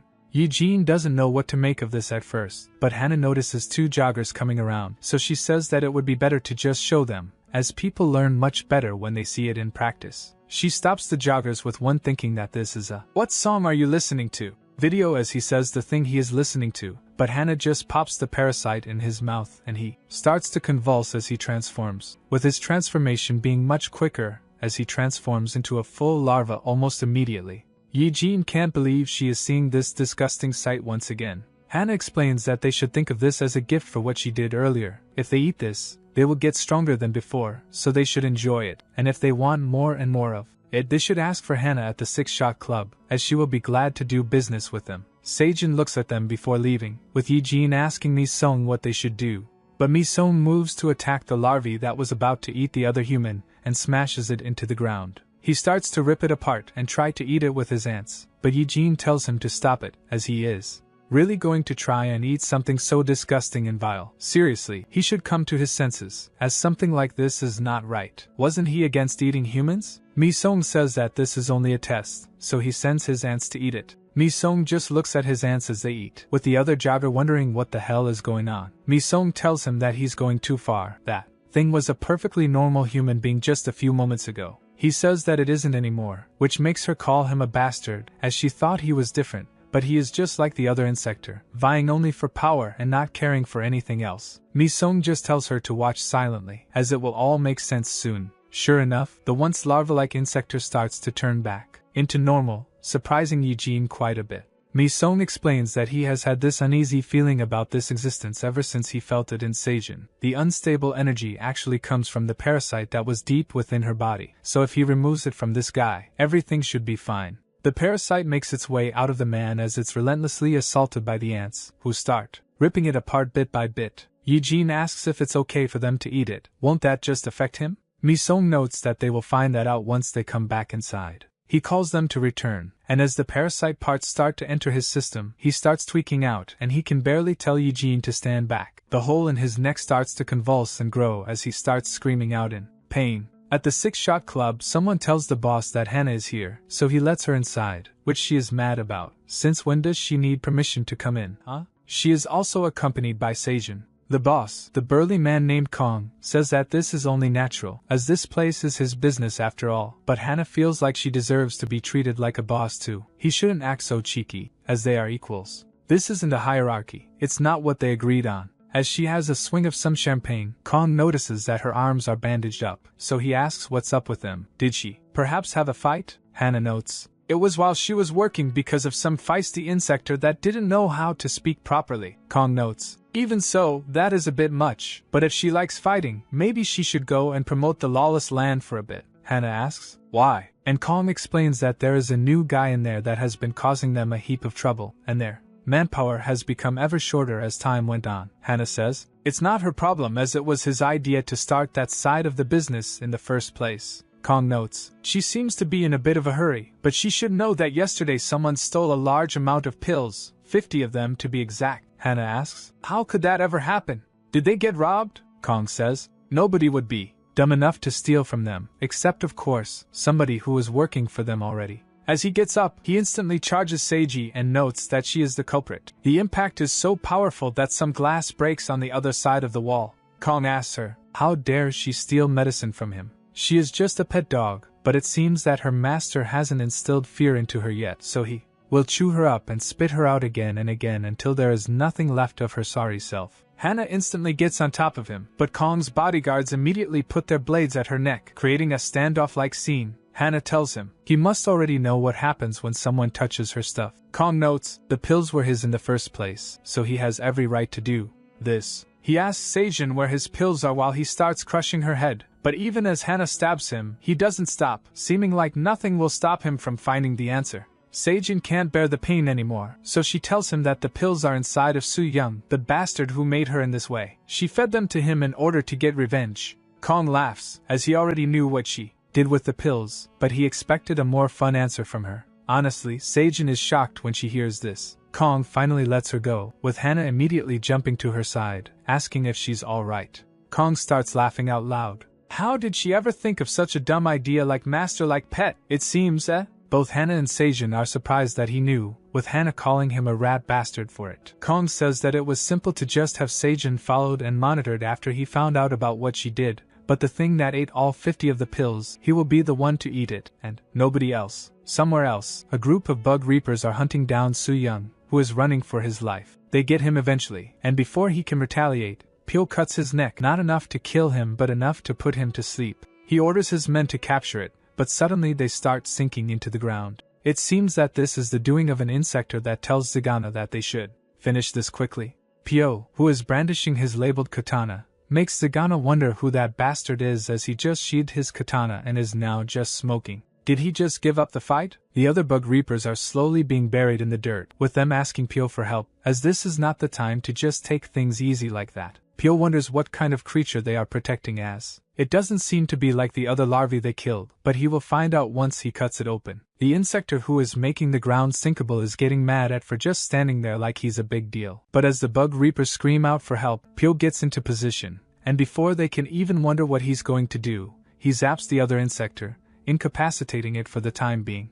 Zagana immediately starts transforming just in time for him to be able to block the next attack that Pyo had charged up, but it still manages to get him because it's pure electricity. The other bug reapers stop sinking into the ground, and Pyo charges in, telling them to retrieve the larvae at any cost as that is their primary target. Thus, he starts trading blows with Zagana. He is extremely mad at this human, as all he knows how to do is play his petty tricks. His arrogance truly knows no bounds. He starts using 2 swords to attack Pyo, asking if these are too much for a lousy human like him. He continues to attack Pyo with an attack eventually going through, but Pyo inhales all of his cigarette all at once and unleashes it on Zagana, who finds his attitude even more annoying. But this proves to be useful as Pyo has completely disappeared from his eyes before he can even react. Pyo ends up behind him and strikes him fully with the sword, but this isn't enough to take down Zagana as he still stands. Pyo promises to take him in along with that larvae as they will all be quite useful test subjects. That's when he feels the ground beneath him shake, and he jumps away, but this isn't enough to stop the underground attack. Fortunately, his subordinates protect him from the needles, but unfortunately, another surprise attack comes right after that one, and it drags the bug reaper straight into the sand without a single chance of survival for him. The ground continues to fluctuate and burrow as Zagana asks if he's done with playing dead like that. As the insector slowly gets up from the ground, he asks who that glasses bastard is, as what he did is unforgivable. This specific insector is an antlion, a species that digs deep into the ground and waits for the perfect opportunity to strike. He notes that they don't have any time to play right now, they need to take the larvae and bolt out of here, with Zagana agreeing, but he is reluctant to go back to the club with unfinished business. Pyo overhears him saying this, and the bug reapers all rush to catch him, but they can't because of the antlion. Pyo also tries to use his katana in order to strike again, but it's out of juice to stop their incessant advance. The antlion uses a large area of attack in order to close off the area and block the incoming bug reapers. Pyo tells the others to retreat as he charges in, with Zagana noticing how annoyingly tenacious he can be. The antlion congratulates him for his bravado, so as a reward, he can have this bastard, but he promises when they see each other again, he will rip him into pieces and eat him slowly. With that, both him, Zagana, and the larvae disappear out of the area. But this wasn't all for nothing, as Pyo has gained a new bit of information and now has plans to scour all of the clubs in the vicinity. It's time for them to turn the tables around, and it's time for the hunted to become the hunters. In the dead of night, when everyone has gone to sleep, an insector runs away with all of his might from Misong, who seems to be hunting him down for food.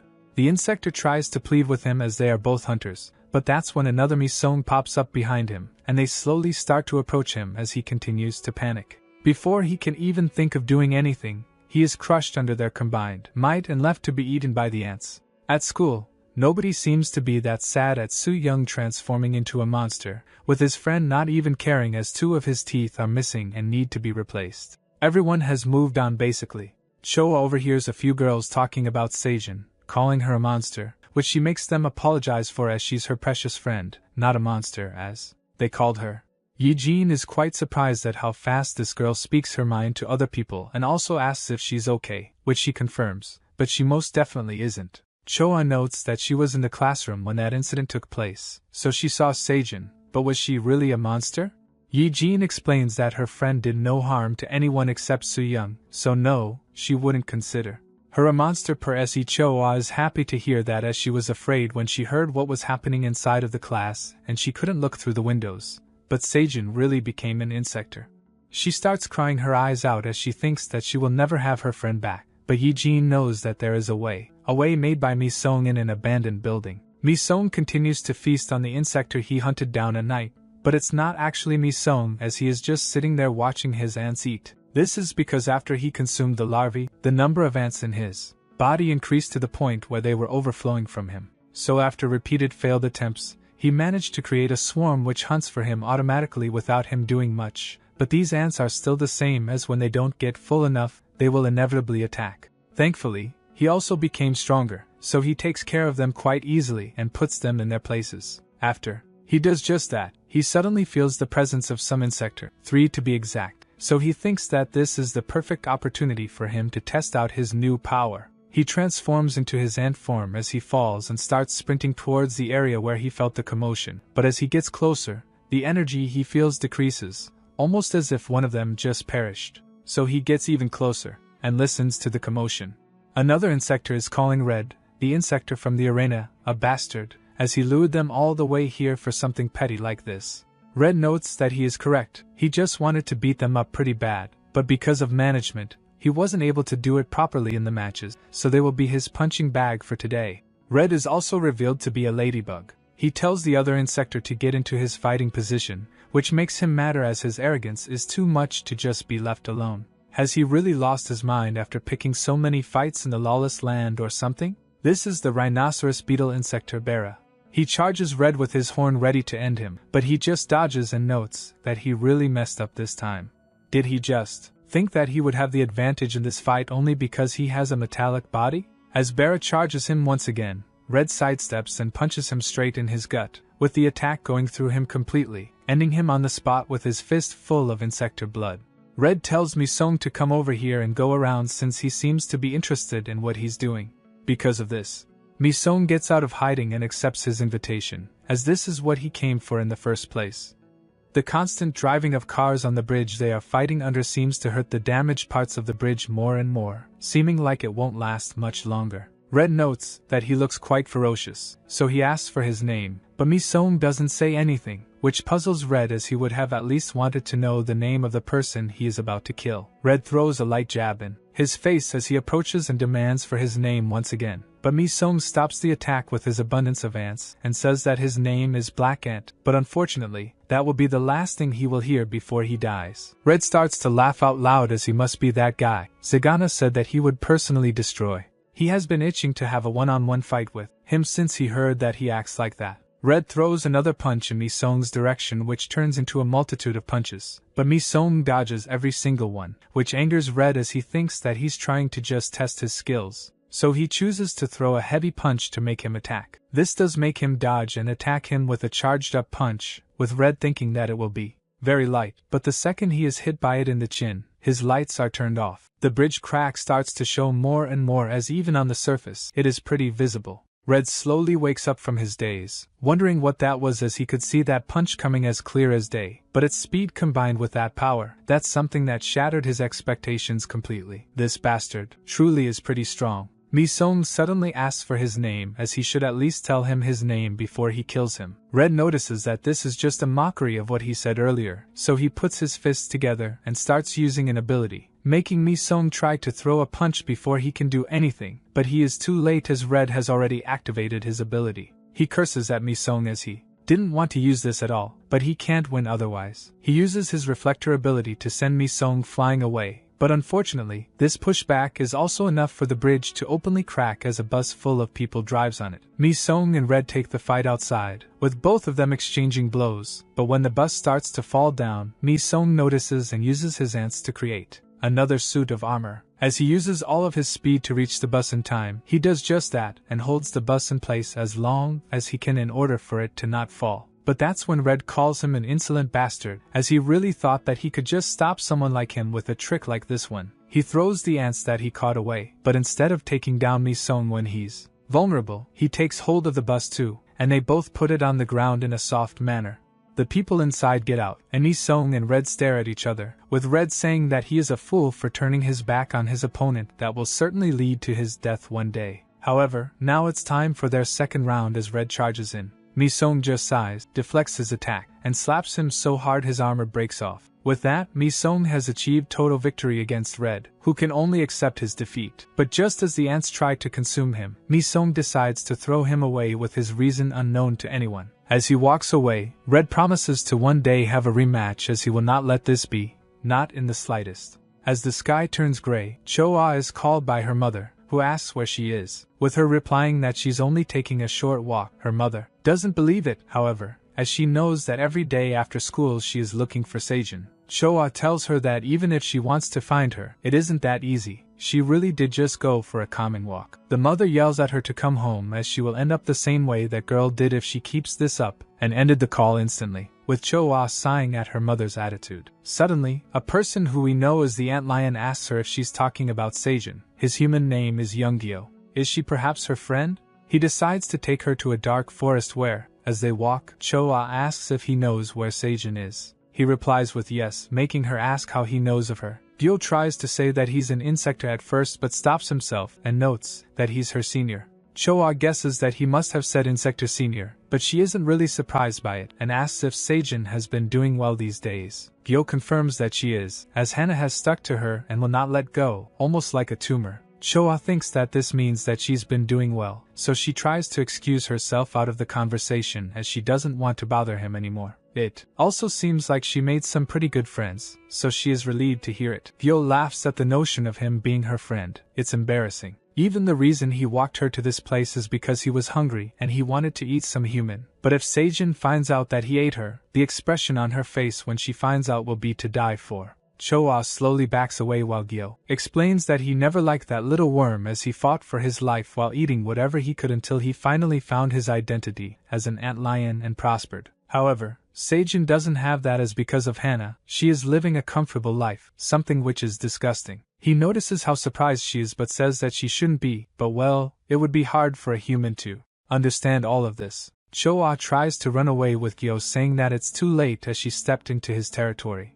Cho-ah is dragged into the ground as it becomes soft with the larvae getting ready to feast on her flesh. Before they can reach her, however, a thread of silk cuts them in half as Eugene has appeared to save her and immediately attacks Gyo as she descends while also pulling Cho-ah out of the ground. Gyo asks who she is with her noting that a bastard of an old man used to call her Silky so they should go with that. She lets Cho-ah down on solid ground and tells her to run away as this has nothing to do with her anymore. Cho-ah thanks her and does just that, with the larvae choosing to attack Eugene to appease their hunger. Unfortunately for them, she is much more powerful than them so she easily cuts them up into tiny pieces, their blood splashing all around. Gyo asks why she's doing something like this. What does she have to do with his hunt? Does she just want to get buried now? Eugene finds his threats cute, but while listening to his yapping, she notices that he is similar to the larvae, but at the same time different. Is he perhaps a part of the celestial insector? Gyo confirms it and says that if she is this knowledgeable, it must be that she was one of the ones who took down Zagana,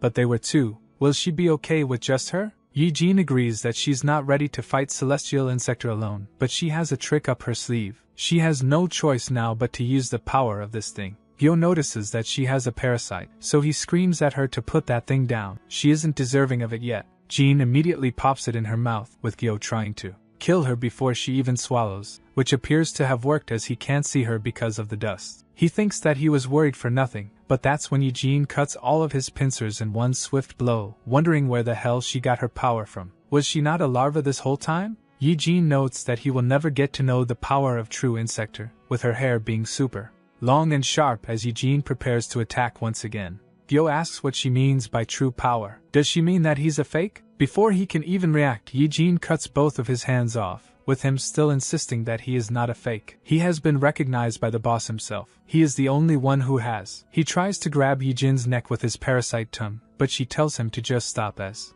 her skin has now been woven with steel threads. A weak attack like that won't even leave a scratch on her body. She grabs the parasite tongue and says that this mistake will be his undoing as she puts thread all over his tongue. He wonders if what she said was true. Is there really a difference between their races? But no, that cannot be possible. He will never accept it. He dives deep into the ground, leaving Eugene with his tongue in her hand. As Gyo digs deep underground, he promises to one day have his revenge. He is not running away. He will grow stronger and stronger until she won't be able to compete with him. Unfortunately for him, Eugene's threat surrounds him even in the underground, and with one measly pull, she makes him into minced meat, ending his life in a second. She thinks that this power is amazing as she finally took down a celestial. Her plan is finally coming to fruition. After all of this time, suddenly Zagana appears out of nowhere and says that it's time for round 2 to start as that fight won't satisfy her right. Eugene is shocked to see him here, but perhaps with her new improved abilities she might be able to take him down.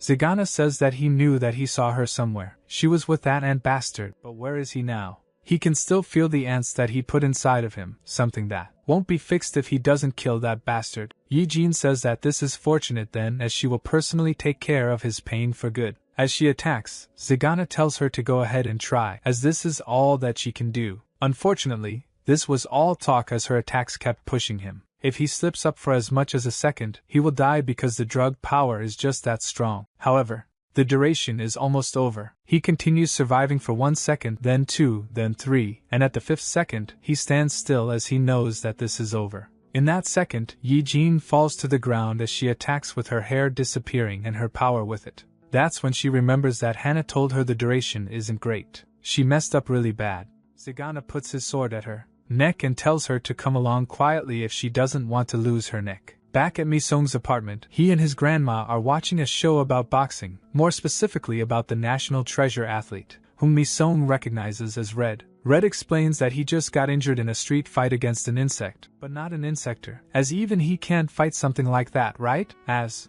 he continues watching, Mi-sung gets a message from Cho-ah who asks when he's coming back to school. He thinks that it's too early for that as he isn't able to control the swarm just yet. But he also notices that she said Eugene also hasn't been coming to school. The homeroom teacher is livid because of this. Mi-sung, curious about what she's been up to, messages her. Inside of the arena, Eugene is getting her snot beaten out of her as the insector are ganging up on her. Zagana watches this and finally notices that she's that same chick that came with an invitation. How arrogant of her, truly. He notices that her purse is buzzing and is happy to see that the ant has finally shown himself through a message. Mi-sung excuses himself to his bedroom and says that he won't be going to school tomorrow either. His grandma says that he can do whatever since he already missed a week. As he goes into his room, he gets a message back from Eugene, a photo, something that makes him gnarl. Eugene's mask with the 6-shot club invitation tucked in it. At the club deep underground where fighters are kept, Zagana goes up to Eugene's cell and asks is she dead because she certainly looks apart, but why is so weak anyway, she making customers angry. Eugene tells him to leave, as she doesn't have the energy to keep him entertained. Zagana notes that he really would have given her another pill to boost how she plays, but he can't as some dumbass girl stole all of them and used them for nothing. However, the most important thing out of all of this, just what is her purpose with this? What does she want to achieve? Eugene notes that she's a bug exterminator, making him wonder if she's an idiot. If she wants to live a long life, she shouldn't relate herself to those bug reapers, but she should know that they are all the same. That's the reason why he spared her in the first place. He tells her that the next match will be soon, so she should rest while she can, as this will be a pretty special match. As the announcer enters the arena, he hypes everyone for this next match as it's their main event. 10 people enter the ring, only one gets out. A race or rather battle royale that will be nothing short of hell. This is the Stick Insector Jaja, the MC for Lawless Land. The first contender for this is also the protagonist of this event, the newcomer that everyone loves to beat on, Silky. An opponent will be added every minute, so if she can't get rid of them before the 60-second count, her chances of victory become slimmer and she will be eaten right here, right now. With that introduction, it's time for the second player to enter. Eugene's opponent immediately charges her, showing that this will be a tough match for her. Inside one of the waiting cells, Red practices his punches, with Zagana appearing and asking if he's ready as he's the 10th opponent. Red notes that he doesn't like that he's participating in this dumb game. He should have made him the star of the main event if he wanted him to participate. Zagana says that he is truly arrogant. If they did that, he would have killed the entire roster and ruined the business. Red throws a punch close to his face and says that he could beat him right now, even that Kong monkey that he calls boss. Zagana becomes increasingly mad as he would have shown him what true power means right now, but he is a player so he is safe for now. Suddenly, Zagana gets a phone call, with one of the employees saying that the elevator to the VIP area has just disappeared entirely. Zagana closes the call and tells Red to get ready as his opponent has just appeared back in the arena. Jaja is amazed at how Eugene is doing as she has been dealing with enemies left and right despite her injuries. Unfortunately for her, luck has run out as Queen Jack has entered the arena and she is ready to smash things to bits. She catches Eugene by surprise and kicks her high in the air, allowing her to hit her even harder with a mighty punch that sends her flying. As she gasps for breath, 3 more opponents enter the arena, which might be considered unfair, but they must remember that this isn't called the lawless land for nothing. With this, they have reached the climax of the show where Eugene will face the consequences of her actions. As the clock ticks 1 minute away again, Jaja tells the next opponent to get a move on already as he can't have the audience waiting like this. Eventually, the next opponent arrives, but it's only his head, which is immediately crushed under Mi-sung's foot, who seems to have eaten more than one insector. Zagana looks at him and is amazed that he really dared to come here. Eugene can barely muster up enough strength to call out his name, but Jaja cannot allow unrestricted opponents to enter. He must be swiftly dealt with. He tries to hit Mi-sung with a squashing punch, but he summons some green power using his ant colony and blasts Jaja's arm away with what seems to be actually acid. Mi-sung notes that he will not say this twice, so they should listen well. Where is Eugene? Mi-sung charges up his acid and shoots another beam, which hits one of the opponents who was actually close to Eugene. She can't help but wonder where he got such monstrous power from, but now there's no time to ask. She screams at him to stop shooting so recklessly as he might even hit her. She starts making herself big so that he can see her, but that's when Zagana descends onto the arena and puts a blade at her neck, saying that he has been waiting for the ant to pop up for quite a while. Mi-sung instantly tries to hit him with a beam, but Zagana asks him if that's wise as he will make sure that he will be hitting them both. Mi-sung can't do much of anything against that, so the other opponents charge in under Zagana's command as they must kill that bastard no matter what. Mi-sung rearranges his mask and says that this is really cliché. He starts blasting again, accurately hitting his shots with ease. He moves his aim down to Jack, who grabs one of the weaklings and throws him in the way of the shot, melting him right there and then. This gives Jack the opportunity to prepare a mighty attack, and she successfully lands it, presumably crushing Mi-sung on the spot. Zagana is surprised that Jack actually managed to use her head for a bit, so he will reward her once she brings the ant's mangled corpse. Jack doesn't move, however, making Zagana wonder what she's doing. Suddenly, Jack starts to convulse and melt as Mi-sung blasts through her belly, her blood all on his armor as he walks out. Zagana can only wonder where he got such monstrous power from. Did he perhaps eat a larvae too or something? Eugene is happy to see him victorious, but the public is not too happy that their fun is seemingly running out. Mi-sung tells him to let go of that kid as she's emergency food that he needs to be preserved. Zagana says that they are just kids that are playing too much, but that's when someone from the public screams at him, as since he's the manager, he should give back the money they bet on Jack. He bet 200 million on Jack, but he didn't expect her to be killed by an uninvited guest. Zagana has had enough of these lowly humans ordering him around, so he apologizes for the inconvenience. They will get their money back, but for now, they need to shut up and keep on betting. This surprises the VIPs, but Mi-sung doesn't even care as his vision is locked on Zagana, who he promises to kill. Right now, Zagana tells him not to be so confident in himself as his real opponent is right behind him. That's when Red welcomes him as he has been waiting for him for a really long time. Mi-sung asks if he's here for revenge, which he confirms, so they should stop talking and get to hitting each other already. Mi-sung prepares to defend himself, but Red moves past him in a split and punches Zagana straight in the face, sending the bastard flying. He can barely stop himself using his sword, but this has angered him to no end. Mi-sung asks Red why he did that, with him explaining that he saw everything from up above, and needless to say,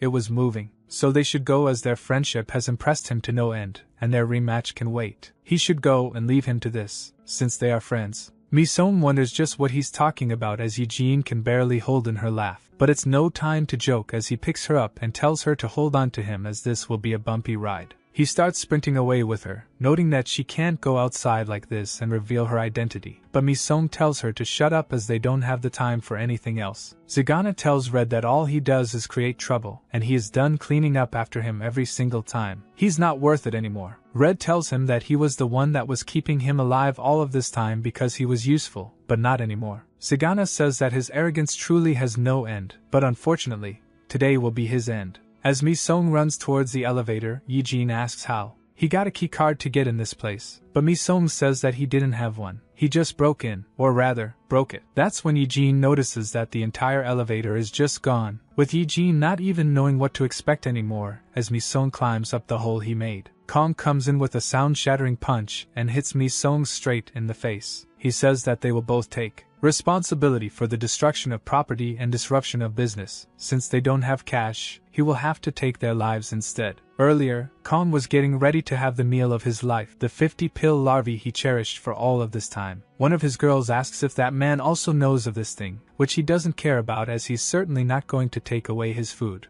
Since he's already at the top of the insecto-food chain, that guy probably can't even evolve anymore. With this, however, he might even grow stronger than him, so he should feast and become the apex of insector. Before he could even take a bite, the whole club started to rumble, and an employee came inside telling him that there's an intruder. Kong asks if he's strong, with the employee saying that the VIP elevator was destroyed, and he's currently going to the Lawless Land Arena, so he is potentially pretty dangerous. Kong was surprised that someone managed to destroy that elevator, but so what? Is he ordering him to go deal with that intruder or something? The employee says that it's not that. It's just that they don't know of the intruder's power, so they need to be cautious. Kong crushes his weak skull with one finger as he was too useless for him now. But well, he isn't mad about the interruption as some primal exercise will be quite nice. That's how he got to Mi-sung, who is being held by his neck and is feeling genuine fear, something that he hasn't felt in a really long time. Kong notices his quivering and says that he shouldn't be scared as he will not eat him. He is here to have some fun. He punches Mi-sung so hard he is sent into the wall, and then continues with a kick. Kong urges him to show him his real strength. Is this really what he was called here for? He can't accept something like that. This is not enough for him. He needs to show his true power or he will die right now. That's when Mi-sung's hive comes from behind and starts to wail on him with whatever it can, which Kong finds kind of cute but also pretty annoying as he tries to punch it. However, Eugene stops his attack and wonders how this man can have so much strength in his human form, as even if she used all of her strings, she wouldn't be able to hold him. Kong is surprised that they still have some fighting spirit. It's actually starting to piss him off, but this is exactly what he wanted. They should struggle for their lives as this brings out their true powers. Back at the arena, Red looks pretty hurt, but Zagana looks worse as he is on his last legs. He tells Red to not get cocky as this isn't over yet, but Red tells him that whatever he does, he won't be good enough to beat him. If he's truly that pissed, he should get up as it's not in his nature to beat down on weaklings. That's when Kong throws Mi-sung and Eugene into the arena through a wall, with Zagana being the most surprised to see his boss down here. He tries to apologize for this mess, but Kong screams at him to not be weak and apologize as he is the subordinate of the great Kong. Red and the public are also surprised to see him, but Red wonders how powerful he is as he seems to have beaten that ant guy without much difficulty. Kong notes that he's hungry now since he stretched his body, so since they probably haven't eaten yet either, they should have a feast and make the public enjoy their time. He tells Zagana to go and activate the hatch, which he thinks is not a wise idea, but Kong notes that he doesn't like to say things twice, so he should open the damn hatch. He runs away and does just that with a hatch that is above the arena slowly opening. Mi-sung and Eugene wonder what this is, but that's when a human falls out of it. Kong tells them to not be shy and enjoy these treats as they are in the house. More and more humans start appearing that transform into larvae as Kong is indulging himself in some larvae meat. He tells the others to dig into as the larvae fully transforms. Eugene and Red think that this is truly horrible, but Mi-sung thinks of this as a perfect opportunity. All they need to do is stop that guy from consuming any larvae as he will take care of the rest. Eugene wonders if that's possible, but Red tells him that he does what he needs to without worry. Kong tells them to stop talking and enjoy the food as this is not a chance that they will get again anytime soon. As he eats, he finds the small parasite, noting that this is the best part of the entire meal. Red notices that he grabbed it, and as Kong puts it in his mouth, Red charges in ready to stop him. As he does that,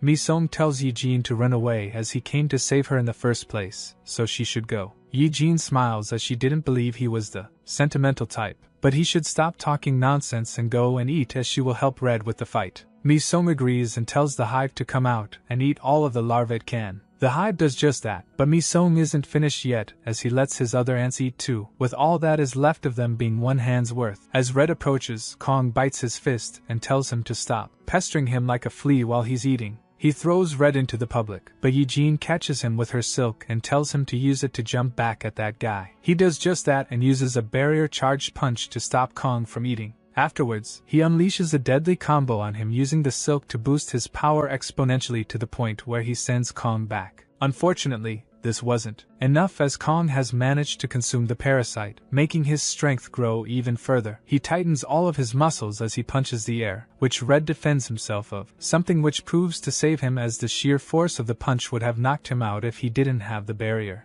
Just how powerful can one man truly be? Kong says that he needs to finish his meal now, but Red tries to hit him once again in order to stop him before Eugene can tell him to back away. Kong punches him in the gut and kicks him away, destroying most of his armor as he does so and knocking him out. Eugene falls to her knees as they cannot hope to win against such a monster, as he is far beyond anything they have seen up until now. Kong continues to eat until he gets to his fifth one, noting that this should be enough to fully revitalize him. That's when he notices that the larvae he is holding is convulsing, and out of his mouth comes the parasite, which goes to Mi-sung as his ants carry it to him. With this final larvae, Mi-sung has eaten a total of 10, something which Kong is extremely mad about. He doesn't know how he did it, but he will consume him before he can even digest them as he charges in. Mi-sung calls all of his black ants back, with them forming colony upon colony and his arm being transformed into a new shape. With that, he tells the newly formed colonies to consume that man, as he is their last target. As Mi-sung stands with his army of colonies, Eugene is amazed, but Kong is surprised that he is actually using tricks. However, there are only 11 of him. This does not change a thing. Mi-sung puts his hand forwards and tells his colonies to go ahead and devour, which they all go to do, with Kong being extremely hyped up as finally he has a worthy opponent to fight. All of the colonies jump him at once. At first, he manages to hold them off, but they eventually pin him down, which makes him scream that he should show more strength, as just pushing him around with numbers is no fun. He smashes the ground, which defeats some of the colonies, but the ants gather around another colony and create powerful hands for it, which the colony smashes Kong with at full force. Kong is ecstatic as this is what it means to have a real fight when both sides struggle for survival. He uses his strength to smash both of the colonies that were holding him in place, but that's when he notices that it's not over yet as two other colonies are preparing acid attacks much larger than Mi-sung previously did with his command. The colonies both unleash a spray of acid that Kong can only laugh at as he notices that there are others that are holding his feet down. This causes the acid attack to hit him fully, resulting in a pretty large green explosion at the end which creates a lot of dust. Eugene wonders if it's truly over, which Mi-sung also wonders as he looks closely at the dust, but that's when his eyes widen as a much bigger figure comes out of it. Kong announces that now they will meet the real him, Igyo, the scarab beetle. Mi-sung is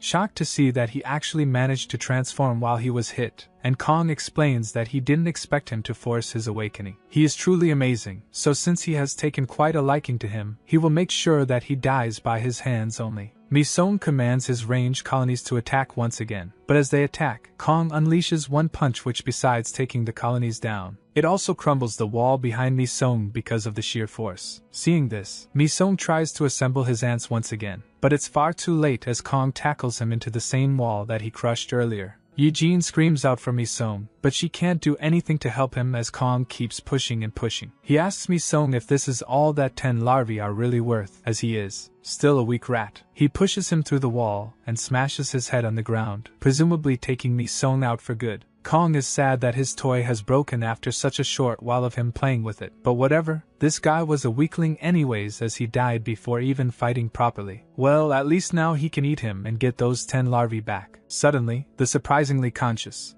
Mi-sung mutters something under his breath which makes Kong ask him to speak up. Mi-sung says it again. Eat me, swarm. At that moment, all of the colonies appear and they start to grab onto him with their mouths, damaging him as they do so. Kong notes that this is truly pathetic. Is he really going to take his own life like this? As Mi-sung screams, the final swarm aims for his head, which it eventually engulfs. Slowly, Mi-sung is completely covered by the swarm, which assumes a beastly shape as it howls out at the sky. Kong laughs as he sees this, wondering what this is, but it's whatever as he has been dying to fight something more powerful. Above the normal arena, Zagana and one other insector notice that Mi-sung and Kong have left the arena, but Zagana is more amazed that Kong actually awakened. Just how strong will that ant become? But this isn't the time to think about such things as the situation has surely been reported to the higher-ups already, meaning that person will most certainly get here soon. The executive of the celestial insects, Hexagon, tells the other insector to take all of the cash and run as far as possible as 6 shots are done as of today. The insector asks what he will do with Zagana, noting that he will go down and check on the situation. But that's when a strange, suited-up man appears in front of him and asks to come with, as he is not used to this place and might not be able to find his way around, so he will rely on him for that. Is that fine? The Swarm and Kong continue to fight, with none of them seeming to take the upper hand, as they are both dealing blows to each other that would kill normal insector. Eventually, Kong manages to deal an even heavier punch to the Swarm, which sends it back. But before Kong can relish in his victory, the Swarm shoots a beam at his face using its newly formed tail. He charges an even more powerful beam and lets it out on Kong, who defends himself with his shoulder, which is very armored. He says that this thing's attacks are rather simple, but his attacks are even simpler. With that, he charges in on the Swarm,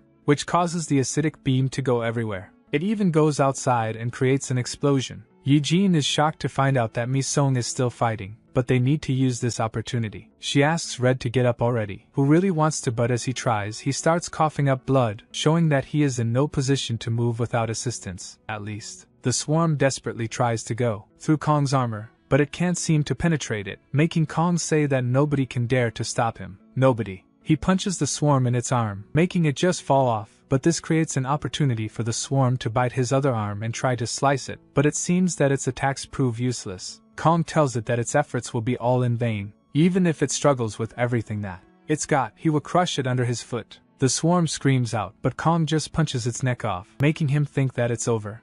Unfortunately for him, the Swarm hangs on by just a thread and slowly recovers its hand and head, attaching them back to its body. Kong finds this disgusting, but fine. If it really wants to fight until there is nothing left of it, he will do so as many times as he needs to. As he tries to attack with his left fist, it gets slashed off completely, with tons of ants being inside of him and his flesh. Needless to say, he is shocked as he can't believe that this thing actually managed to deal him such a blow. But this confusion soon turns into anger, as nobody would even dare to think of doing such a thing to him. He starts punching with his right arm, constantly pushed by his undying thirst for revenge. But try as he might, he just can't get the Swarm down completely. He feels that something is seriously wrong, as even if he punches it constantly, and is never on the receiving end of the attacks, the more he breaks this thing, the more it feels like he's the one that's being devoured. He removes such delusions from himself, as he is the apex predator. He is the one who does the devouring around here, as he says that both of his legs just fall off as they are sliced, making him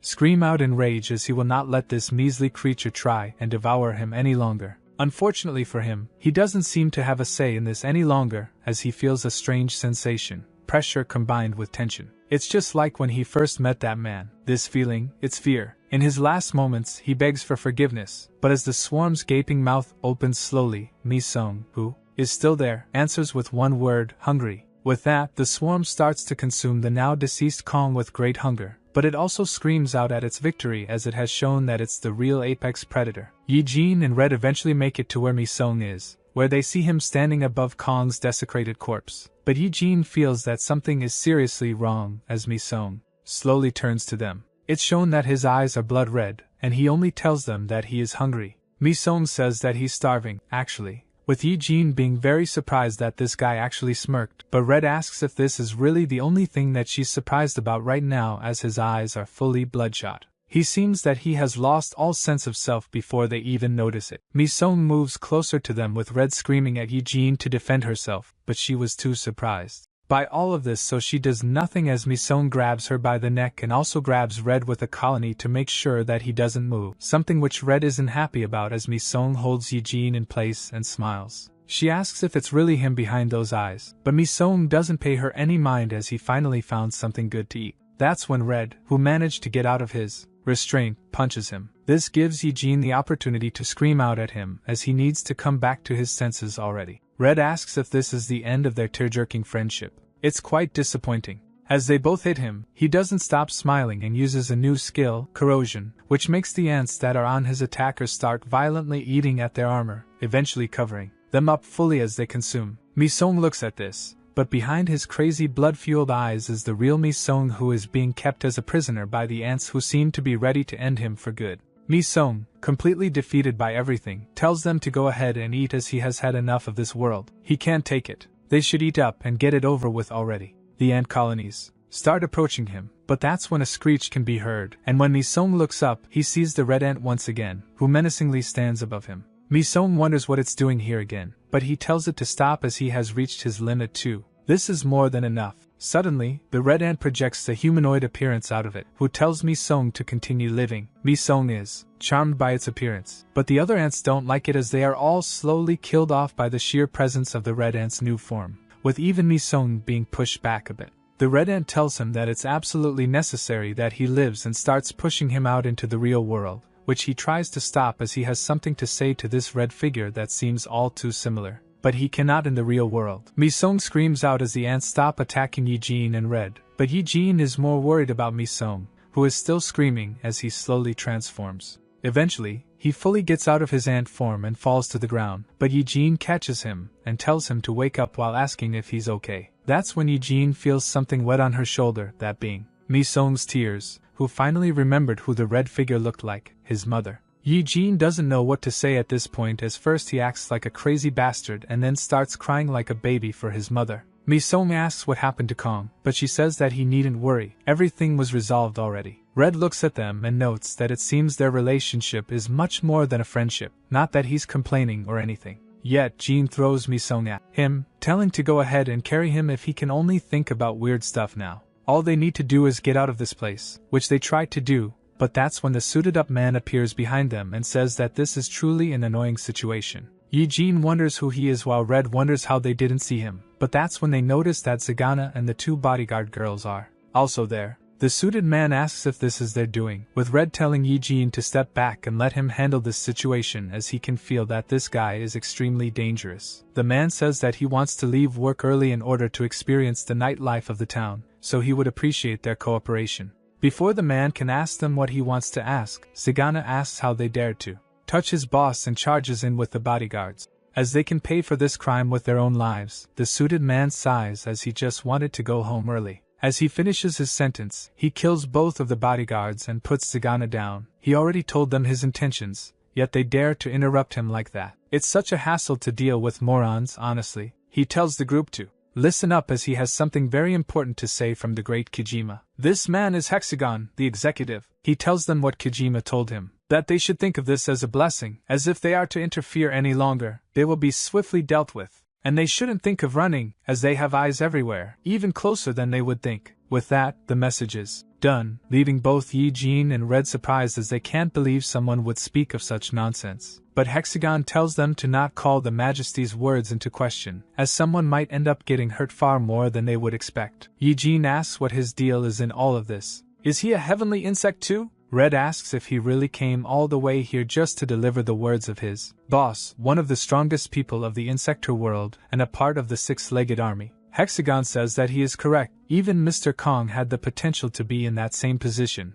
but it seems that he is unable to right now. Eugene thinks that monster was extremely strong. Are there really people that are much stronger than him? Hexagon tells them that they will not be reprimanded for this, as Kong was about to be condemned anyway, as Kojima has thought of his actions as too rash. Red asks why would they kill one of their own? Aren't they supposed to gather as many powerful people in that merry group of theirs? Hexagon explains that even if it's true that Mr. Kong had formidable power, he constantly went against Kojima's will. As insecta are the result of a magnificent evolution that only a few chosen few are lucky enough to have, such magnificence shouldn't be insulted by trying to replicate it in the grand plan of Kojima, who seeks to establish the insecta as the top of the food chain. Kong was nothing but a mere bug that thought of himself as something more. The six-legged army is waging war on humanity, with the anticipated endgame being the complete annihilation of humanity. He would love nothing more than to eliminate them right now so that they won't interfere with their future plans, but alas, he will give them an opportunity, one that they would be foolish to refuse. All of them should join the celestial insects. Eugene tells him to go to hell as she wasn't risking her life for that. She aims to kill all celestial insects, even Kojima.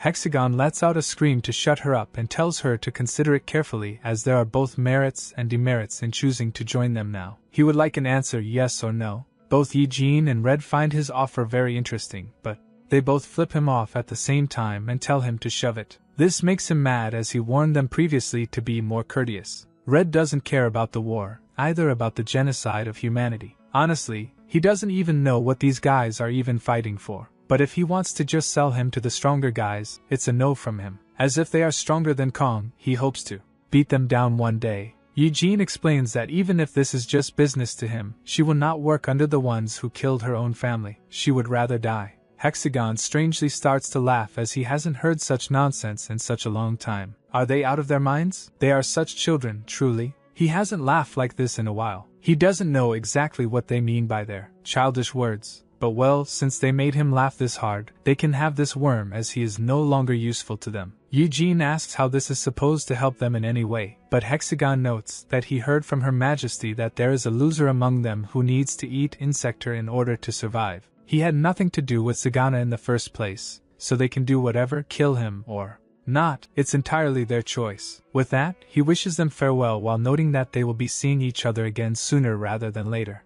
After he disappears, Red says that this is just insane, as he didn't expect for them to get so much attention from so many important people. But well, they should just go now as he doesn't want any more visitors. With that, they start flying away, with Red carrying Zagana. But once they arrive on the surface, they find that it's strangely quiet, with everyone probably evacuating already. Eugene notices that he grabbed Zagana and asks why he did that, with Red explaining that he just saw him slumped on the ground and thought it would be a shame to let such a fine specimen to rot down below. He was actually thinking of using him as a punching bag, as he seemed sturdy enough. That's when a bunch of bug reapers appear and signal the others that they found Insector with Sam, who is outside, telling them to do their best right now as they need to stabilize the chaos that is outside. Eugene can't believe that they are in trouble again, and covers all of their faces with silk as they run away, since they want to keep their identities hidden. The Reapers try to catch them, but Red blocks their path with a punch that creates tons of debris, and this allows them to go outside and fly away. Sam tries to shoot after them, but there's no way that he can hit them with a pistol from this much distance. The Bug Reapers manage to catch the unconscious Sagana and think that he's the last specimen on the premises, but they will double-check. Pio thanks them for their work over the phone but thinks that they are always one step behind. How unfortunate. He apologizes to the other members of the board for being late, but now it's time for the executive meeting to begin. At the Supreme Command headquarters of the Bug Reapers, the meeting is taking place with the D branch manager, Mr. Ski, wondering why they are holding such a high-level meeting all of a sudden. The department head of the Gyeonggi province, simply named A, says that it doesn't even make sense that they were summoned here by Pyo, since they all hold higher rank than him. Joe, the team leader of the Bug Reaper C branch, agrees, as hierarchy is essential for a stable system, so he must say he is rather disappointed with this situation. Min, the manager of the E branch, tells them to stop being buzzkills, as even though they have higher ranks than Pyo, it does not matter, so they should hear what they have to say, since they are already gathered here. The head of the Bug Reaper F branch says that this isn't just about their position, as she heard that there have been lots of incidents in the two areas they are charged with, and the loss of personnel has also become higher thanks to them, and their uselessness. Their image has shattered. The B branch manager says that he knows what everyone thinks of them, and he heard that this is a meeting to advise plans that prevent future useless sacrifices, so they should go ahead and begin. A asks why the most important thing is to prevent sacrifices, as he's certain that wasn't the case when he lost his disciple that was always on his side. He isn't even worthy of his title as he just got stung a few times by insects and was promoted in no time because he killed them. What a joke. He also supported that experiment which could have potentially killed the master he vowed to protect. All of them here, even Pyo, are kicking ass as special agents, so he has no right to just brush their concerns off like it's no big deal. He didn't do anything to make him treat him like a damn insect. In truth, isn't he just jealous of his powers? The B branch manager says that this has been irritating him for a while now, but why are they the ones that are supposed to kill off any bugs they see mingling with this worm who could betray them at any point? Should he just kill him now and be done with it? He is certainly able to. He promises that much. A feels mad that he used that word once again as he told him not to.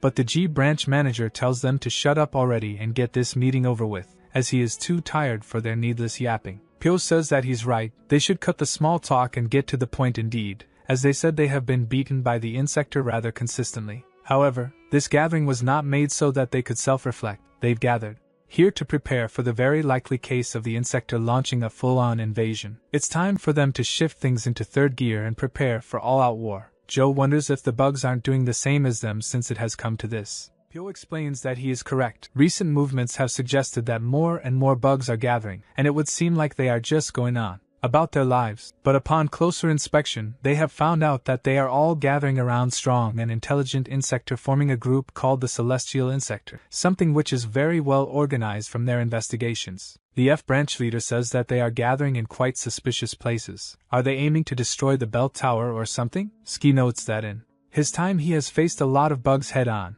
but it seems like these aren't your average insectors. As Pyo pulls out a book, he says that in order to withstand the attacks of the insector, they need something that will rival them in power, something that they shouldn't expect. He gives them the book with the Ant Castle project, with them wondering what it is and who the people inside of it are. The B branch manager picks the book up and asks Pyo what this book is about exactly. That's when the old man comes around and says that he will explain that himself. And he doesn't know where they got that book, but they should stop flipping through it like that, as he has a personal connection to it, a painful one. Pyo asks if he's the one that wrote it, but the old man denies it. It's his apprentice who did. Pyo asks how much he knows about the project and what his involvement with it is. The old man explains that he was just keeping an eye on it from the sidelines, as it was a top-secret initiative carried out by the research team before the Bug Reapers were transformed into different combat units. From the beginning, it was shrouded in mystery and confidentiality. However, the project proved to be a success, and 3 different subjects were created.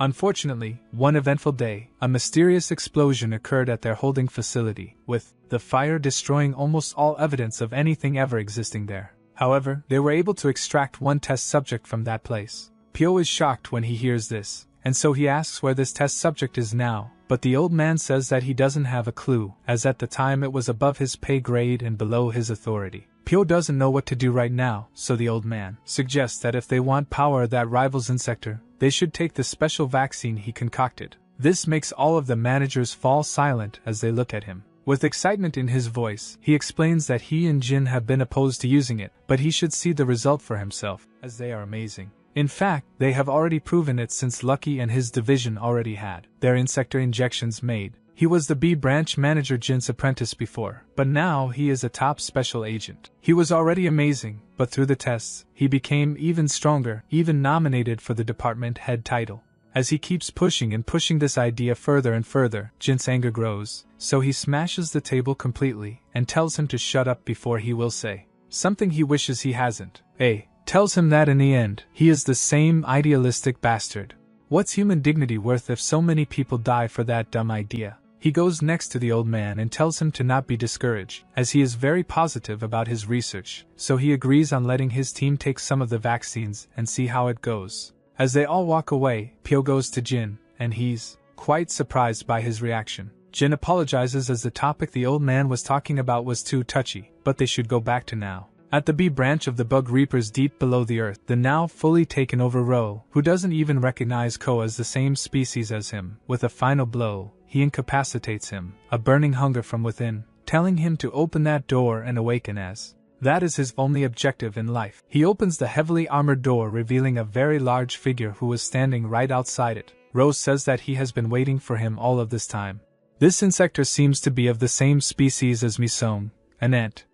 As the mighty insector comes out of his confinement, Ro begs him to not leave him behind and awaken him as a true insector. He even bows down. The insector puts his hand over Ro's head, which he thinks will be to awaken, but then in a loud voice, the insector says that a mutant like him, who was never an insector to begin with, is not worthy of awakening. With that, he crushes his head fully and the Bug Reapers who are at the facility start mobilizing against the escaped insector. When they arrive, they see that the Roko brothers are both dead, so they start opening fire on the thing using their high-caliber weapons. But one of them wonders how the hell it managed to get out of confinement. Was the equipment they put in place faulty, or was it opened from the outside? The bullets do nothing to the insector, not even graze him. The insector wonders where he is, and then with a slash of his hand, he cuts all of the Bug Reapers there in half, even hitting a fuel pump that blows up, leaving behind him a trail of destruction and death. Eventually, Pyo, Jin, and Tae arrive at the scene, with Pyo speaking with Ko, who seems to be barely alive. But with the last of his power he explains that the insector has infiltrated their sector, so they shouldn't come as it's already compromised. Jin asks if his smoke that they have in every containment cell isn't supposed to be the invincible bane of all insectors. But Pyo says that he doesn't have all of the answers right now. Who knows what happened for it to not activate? Tae tells them to hold tight as they are almost there. But when they get in front of the sector, a pillar of flame arises, and shortly after, a giant explosion destroys the entire facility in front of their very eyes. Tae damns it all for not being able to make it in time, but Pyo notices something even more shocking. The specimen they were holding captive has breached containment. Jin tells him to not go, they should turn away and leave before he notices them. But Pyo gets out of the car and tells Tae to get away and go back to headquarters, as there needs to be someone who will tell everyone about what happened. He doesn't want to at first because he can also fight, but Pyo tells him that he's way out of his league here. He can't face something like this. Jin also gets out of the car and says that he's a real piece of work.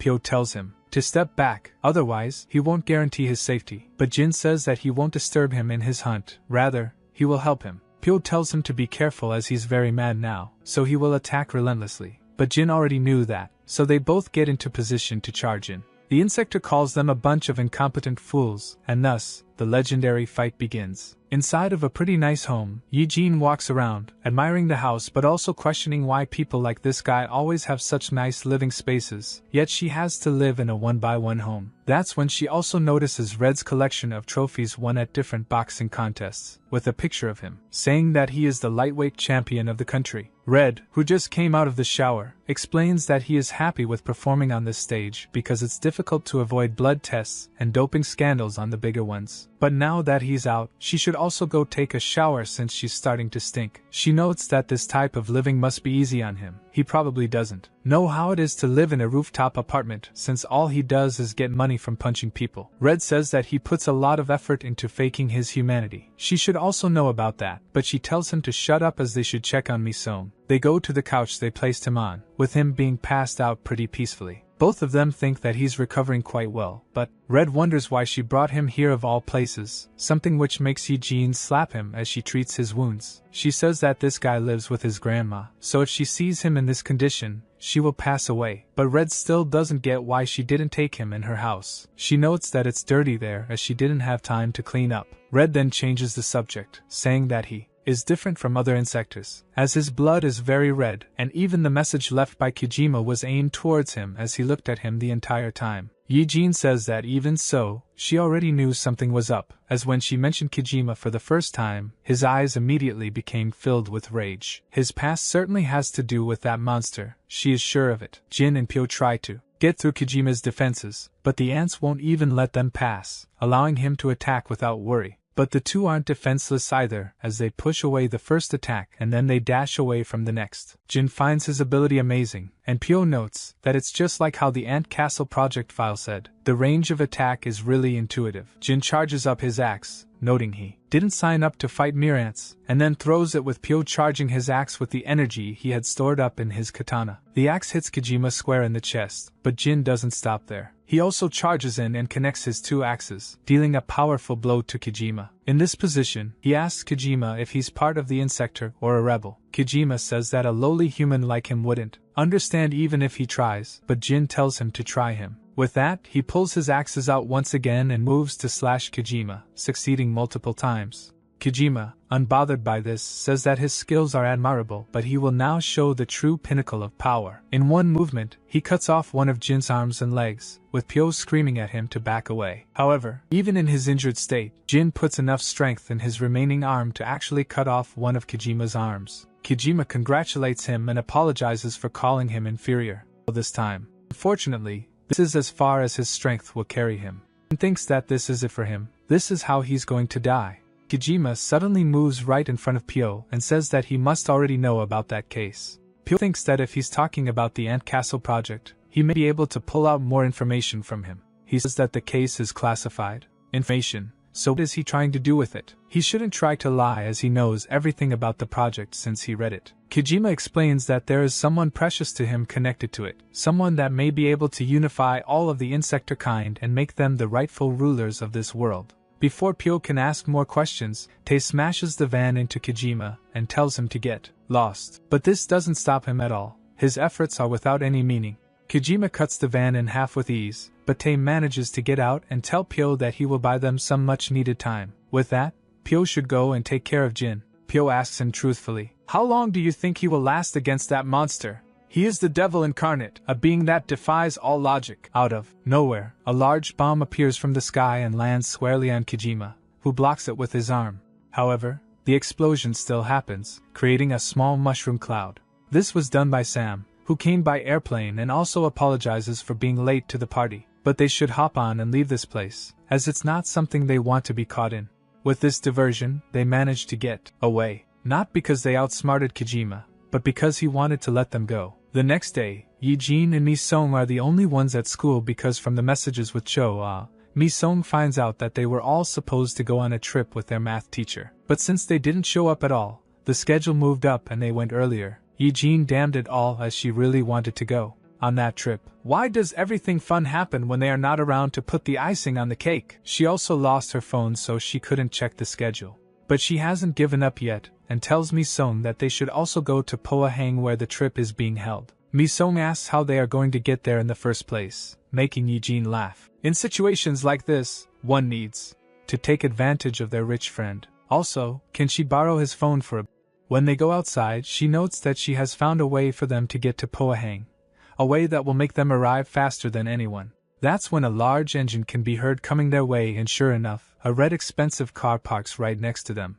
Out of it comes Red, who notes that they are truly arrogant to bother him like this in the middle of the day. But they should feel lucky he was in the mood for driving, so they should hop in already. Yi-jin immediately jumps in the front and notes, "It's really nice to have a rich friend with Mi-sung just sitting behind." Puzzled by this whole ordeal, he starts messaging his grandma and tells her about the trip, with her asking if he needs a ride to Pohang. But he says that it's fine, his friends already took care of it. He also lets out a small smile. But unfortunately, things will not be all quiet as a bug is watching them from above, its eyes fixated on the blood-red car. The dragonflies of the land roam about as it is their season after all. But some are unfortunate enough to be interrupted from their peaceful lives. Such a case is happening right now, as a senior soldier is bragging to the juniors about how fast his reflexes are. But he also notes that since it's their season, they are extremely good at eating. He will prove it by making Seihi eat it. Seihi, a shy and introverted person, can only stand still in fear. The senior asks if he's right, but when he doesn't answer he asks again, this time with a much more deadpan face. Seihi immediately screams out that he's correct. The senior grabs him by his jaw and tells him to not speak so loud. But what's so good about these dragonflies now? Seihi says that they are jam-packed with nutrients, which the senior agrees. These are some good soldiers that any soldier needs, so he will allow him to taste it first. With that, the senior puts the dragonfly in Seihi's mouth, who immediately falls on the ground. But the senior tells him to swallow, as he will have to eat too if he spits it out. Okay, as he and the other juniors walk away while talking about various things, Seihi suffers as he barely swallows the dragonfly, his eyes filled with a mix of regret and sorrow. Later in the day, they all play a game of football with Seihi put as the goalkeeper, but he doesn't seem to be doing well as his body is acting up after he ate that dragonfly. His teeth are gnawing at each other, and his blood runs cold. Eventually, the ball gets to him with the senior telling him to block it, but due to his awful condition, he doesn't even notice the ball as it flies past him. The senior immediately punches him to the ground while calling him a jerk and then starts kicking him while noting that this isn't a game, this was something to prove their excellence. But he is clueless, a clueless bastard who is worthless. As they walk away, one of the juniors wonders why he is so hard on him all the time, as it goes to crazy levels sometimes. But the other junior says that it's just how the situation is, he got targeted only because he was the weakest of them all, truly a pitiful life. When the roll call happens, the sergeant notices that Seihi is shaky and his movements are stiff, so he asks what happened. But the senior, who is right next to him, tells him to shut up if he knows what's good for him. Seihi grits his teeth and as the sergeant asks again, he says that it's nothing, he bumped into someone while playing soccer.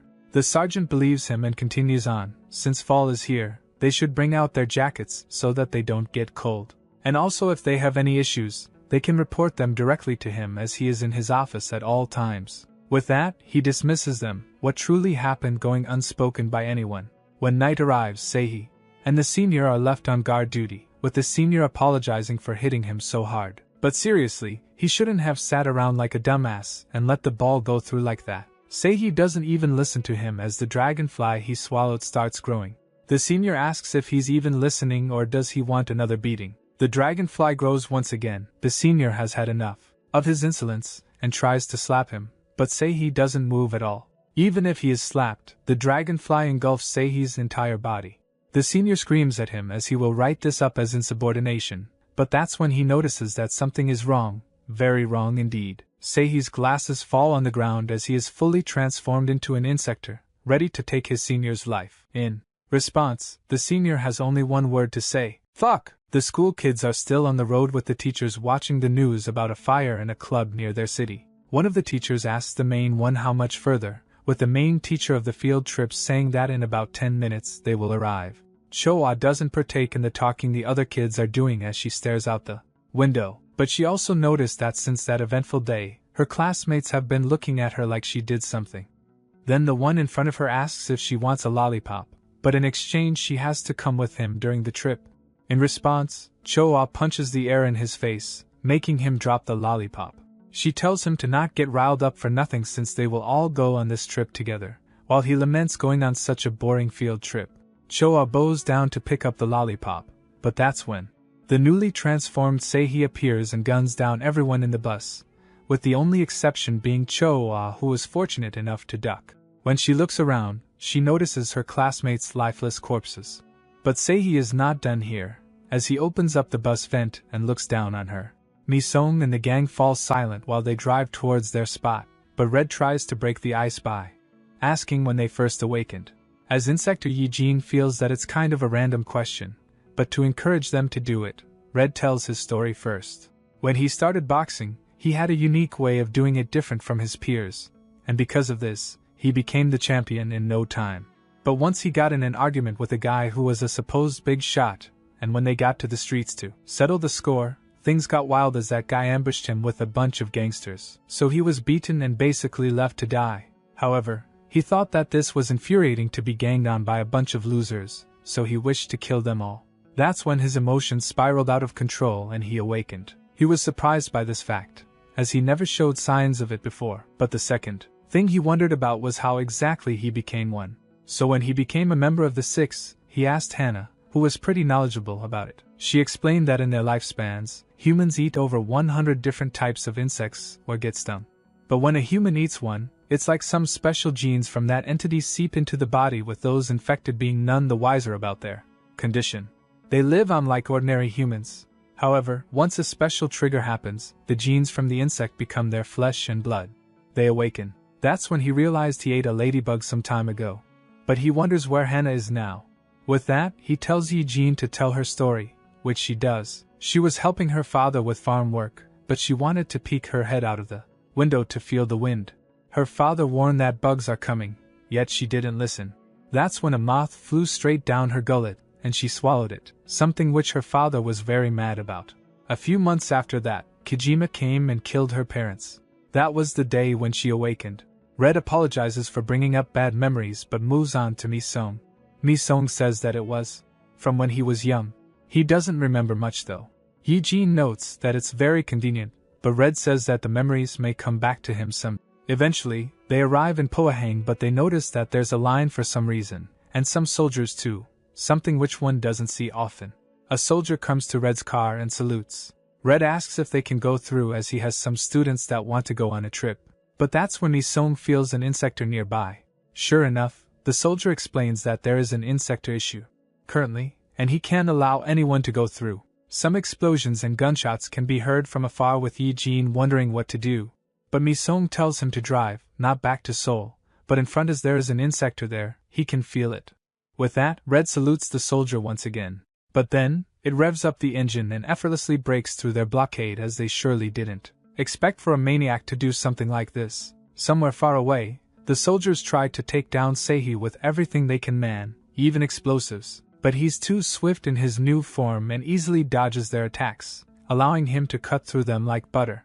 With only one soldier remaining, who is hiding behind the bushes, he calls for backup. Seihi slowly arms himself from the corpses of his past comrades as the soldier warns the others to be careful, as the insector has used weapons before and is very deadly. As Seihi throws a grenade right on top of him, he screams out for help, too mortified to do anything else. Unfortunately, the grenade pops right in front of his eyes and explodes, but the soldier miraculously survives this, as two bug reapers have protected him from the blast. The head of the F branch tells him that everything will be alright, he just needs to go back and report to his superiors about what happened. They will take care of this guy. He asks why she had to go and ruin his fun, but the F branch head says that she hates the talkative ones. Well, he will not be able to talk in a few moments, at least. He pointed the gun toward the Bug Reaper direction. But the F branch head tells him that bullets will not work against them. Sure enough, her 2 guards jump in front of her with their bulletproof clothes and protect her. Then, they jump in while he is still unloading his mags on them. But they suddenly pull out their ranged whipped weapons and stab Seihi in each of his wings, causing a surge of electricity to go through him. The F branch head also charges in, noting that it is quite funny for an insector to use guns like this, considering they are much more powerful. But it wouldn't be of any use anyway, as he would still lose, as he will do now. She charges up her fist to the maximum output of energy and punches Seihi very hard, sending him flying. Seihi sits defeated, with 2 of his hands cut off and an eye shield broken. He still has his fighting spirit, however, and tries to attack once again. But the F branch head swipes next to him and gives him a deadly kidney shot, allowing her to continue putting him down. She raises her fist and tells him that he should have stayed down already, something which reminds him of the senior. The F branch head still punches him, but then he starts begging for his life as he has had enough. He surrenders, saying that he's a soldier and does not wish to die like this. The F branch leader looks at him and says that this guy still has some sense in him, so they should tie him up. However, Seihi starts to convulse and grow as he remembers what the seniors did to him, all of the bullying, all of the beatings he got. He transformed into this thing because of him. What did he do to deserve this type of treatment? Why was he the one to suffer like this? The F branch head's guards jump in front of her as they notice that Seihi has transformed and is now shooting small insects out of his gaping mouth guns.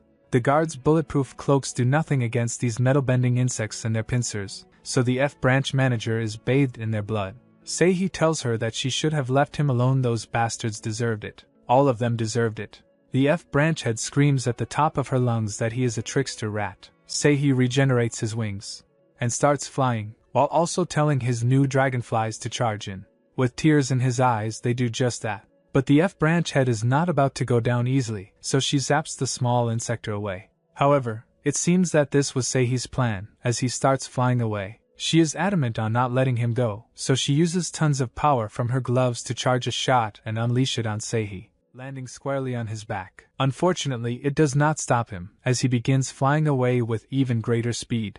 The F branch leader continues to follow him throughout the forest. Eventually, Mi-sung and the group arrive at the incident site where they notice their school bus.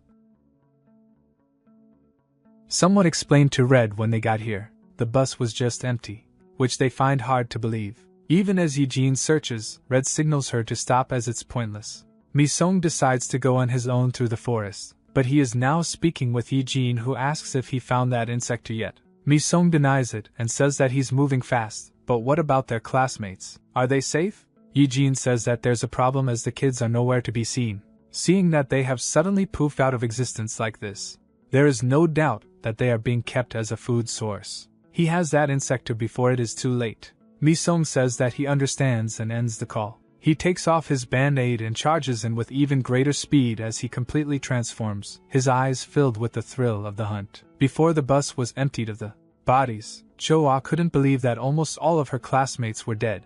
But that's when she heard the bus door open as the insector who attacked them just came in. She hid behind one of the chairs and waited for him to go away, which he apparently did eventually. So, she decided to call the cops as fast as she could before he could come back. That's when Spit landed on her phone as the insector, who she thought was gone, was above her and was salivating at the thought of eating her. Eventually, Choa wakes up with the sight of her classmates deceased corpses, but then notices where she is a warehouse that is filled with corpses. Not only her classmates, but other people too, even soldiers. She freezes from the fear as the smell of the dead engulfs her very being. But that's when she notices the gaping hole in the warehouse where suddenly Seihi arrives. So she tries to play dead the best she can. He starts to mumble about orders and a bunch of other military keywords, but none of it really makes sense until he finally makes it to a corpse as his stomach is empty and he must fill it. Choa finally understands what he's doing behind her, and she closes her eyes as he starts to eat the corpse's flesh in a medley of disgusting sounds, something which fills him with excitement and joy. So he starts eating even faster and bites even bigger. He rises in his new form, a red dragonfly that seems much more powerful than his green version. He goes to the opening and thinks that it's a bother he has to go in and fight again, but he cannot let the bug reaper bastards find his stash. Choa hides her breath and thinks that she needs to get out of here, otherwise she will be consumed just like how he devoured that soldier. That's when her phone starts buzzing, and Seihi turns around as he has heard it too. Choa wonders who is buzzing her phone, and her face lights up when she sees that Mi-sung. She answers, but she does not say a word. Instead, he says that he will take her answering as her being okay, so she should wait up as he's coming to save all of them. He promises with a large thud. Seihi arrives right next to her, and she decides to turn around as she knows that she cannot hide anymore. Seihi is still in his demented state and grabs her by her neck. She begs him to let go and get his hands off of her, which makes him remember the times when the senior fed him a dragonfly with him begging to be let go just like this girl is doing now. So he responds the same as the senior did that time. Why should he? He grips even tighter, and in her final moments, Choa begs someone to help, anyone, even Mi-sung. That's when a black punch goes in Seihi's face and rips his hand off too. Mi-sung has arrived to the rescue. She looks to see who rescued her, and is shocked to see another insector, but this one has a much more gentle demeanor. As Seihi's arm falls to the ground, Choa looks closer at the insector who rescued her and notices that it's the same one that rescued her before. Seihi looks at him while noting that there's an intruder in the base while regenerating his hand. Mi-sung creates a colony and tells it to protect Choa. Seihi has had enough of his insolence and uses his newly made handgun to start firing at the intruders, but before he can do that, Mi-sung charges in first.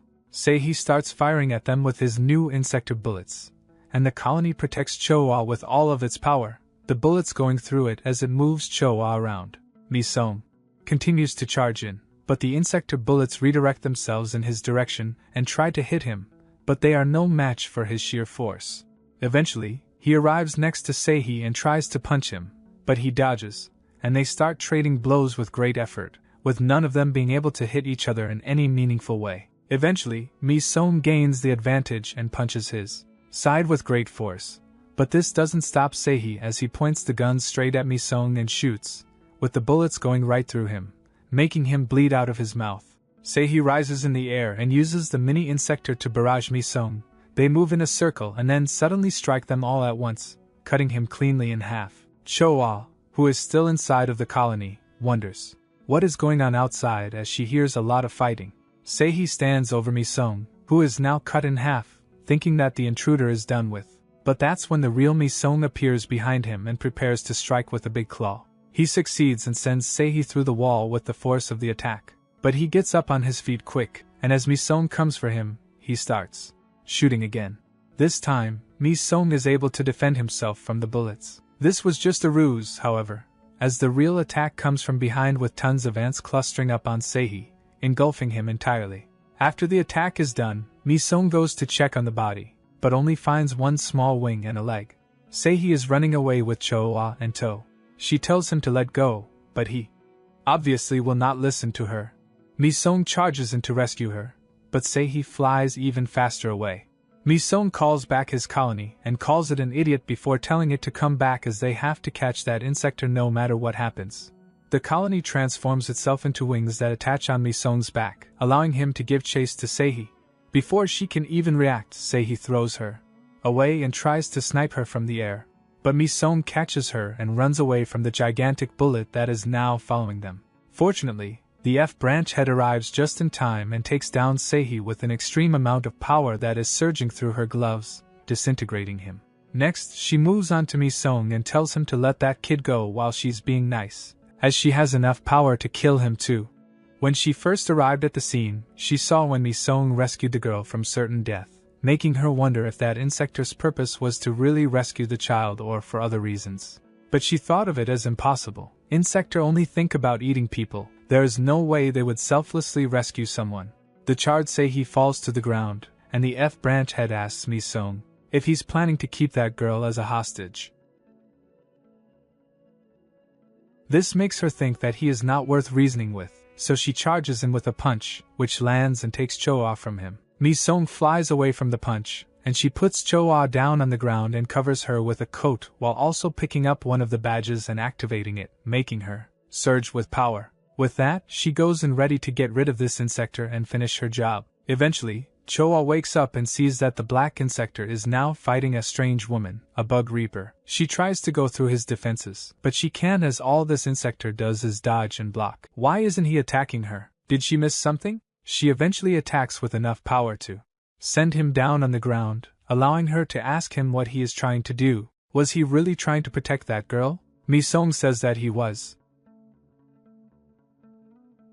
That's when she says that only yesterday 387 people died from insector, including some of her colleagues. So did he really expect her to be fooled and think that he actually is trying to protect a human? Unfortunately for him, she is not that gullible. She tries to punch him once again, but that's when someone behind her screams at her to stop. That person is Choa. Choa explains that this person was taking down other insector and saving lives. This is not the first time that he did it for her. He was her savior twice. So she should stop harming him, as he has done nothing wrong. The branch head grabs her tightly and tells her to listen.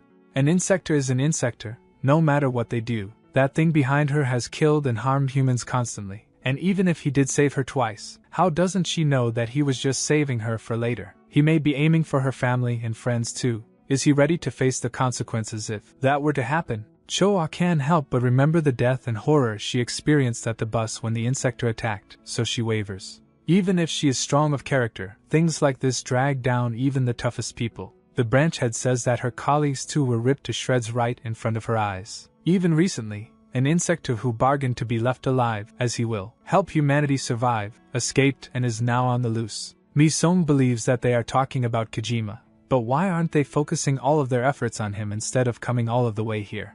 Perhaps Kojima found out about his existence and took the actions to get out of his jail. This makes much more sense than him just leaving that place. The branch head sends Choa away as she doesn't have anything to do in this fight, but that's when Mi-song pulls her and says that this is enough. Slowly, he removes his armor, noting that he promised to come save her, so here he is. This situation too, she can leave it to him, as he will bear all of the responsibility for it. In a dimly lit room, a person with white hair stands in a chair tied in such a way that they cannot move at all. That's when a bluish ant climbs up to them and the person asks what took him so long. After the case is closed, the F branch head drives away with Choa in the back seat, wondering what to do about this new situation she is facing.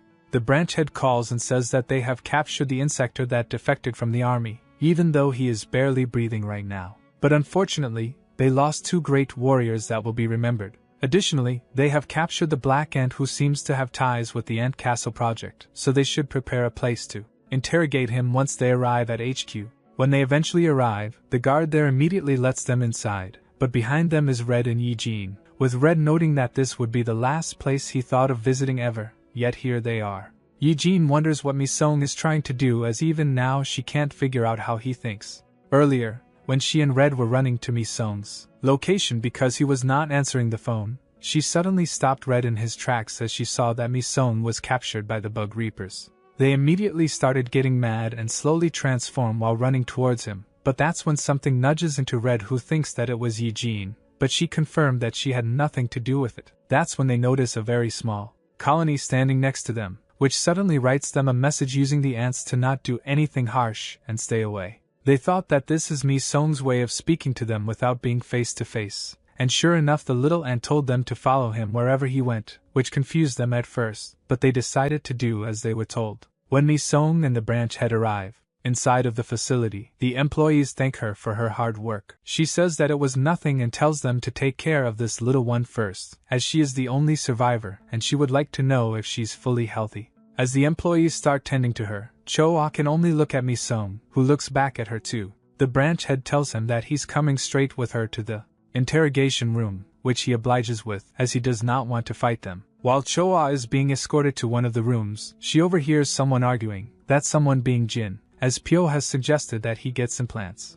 Something which he does not like. Pyo comforts him. He knows that this is not the best situation, but it's what the doctors recommended, it's for his health. Choa notices that the old guy with glasses was the same one that asked her questions before, and the employee says that unfortunately they had some casualties, but she doesn't need to see that now. Jin says that he just cannot infuse himself with something of unknown origin. He already knows full well why. He still remembers the day when his disciples said that he would devote himself to learning even more, as there is no real way to protect everyone. So he will take the insector injection in order to find a way. He told him at the time to stop, as it would change him more than he thinks, but he did not listen to him, not a word. Even if taking the injection and the implants is the right course of action, relying on other powers than that of his own is trampling on his beliefs, so he refuses. Pyo asks if he's really going to fight like this to the end, which Jin confirms. Pyo expected this, but even if he is like this with only one leg and arm, he can still be classified as the strongest bug reaper there is.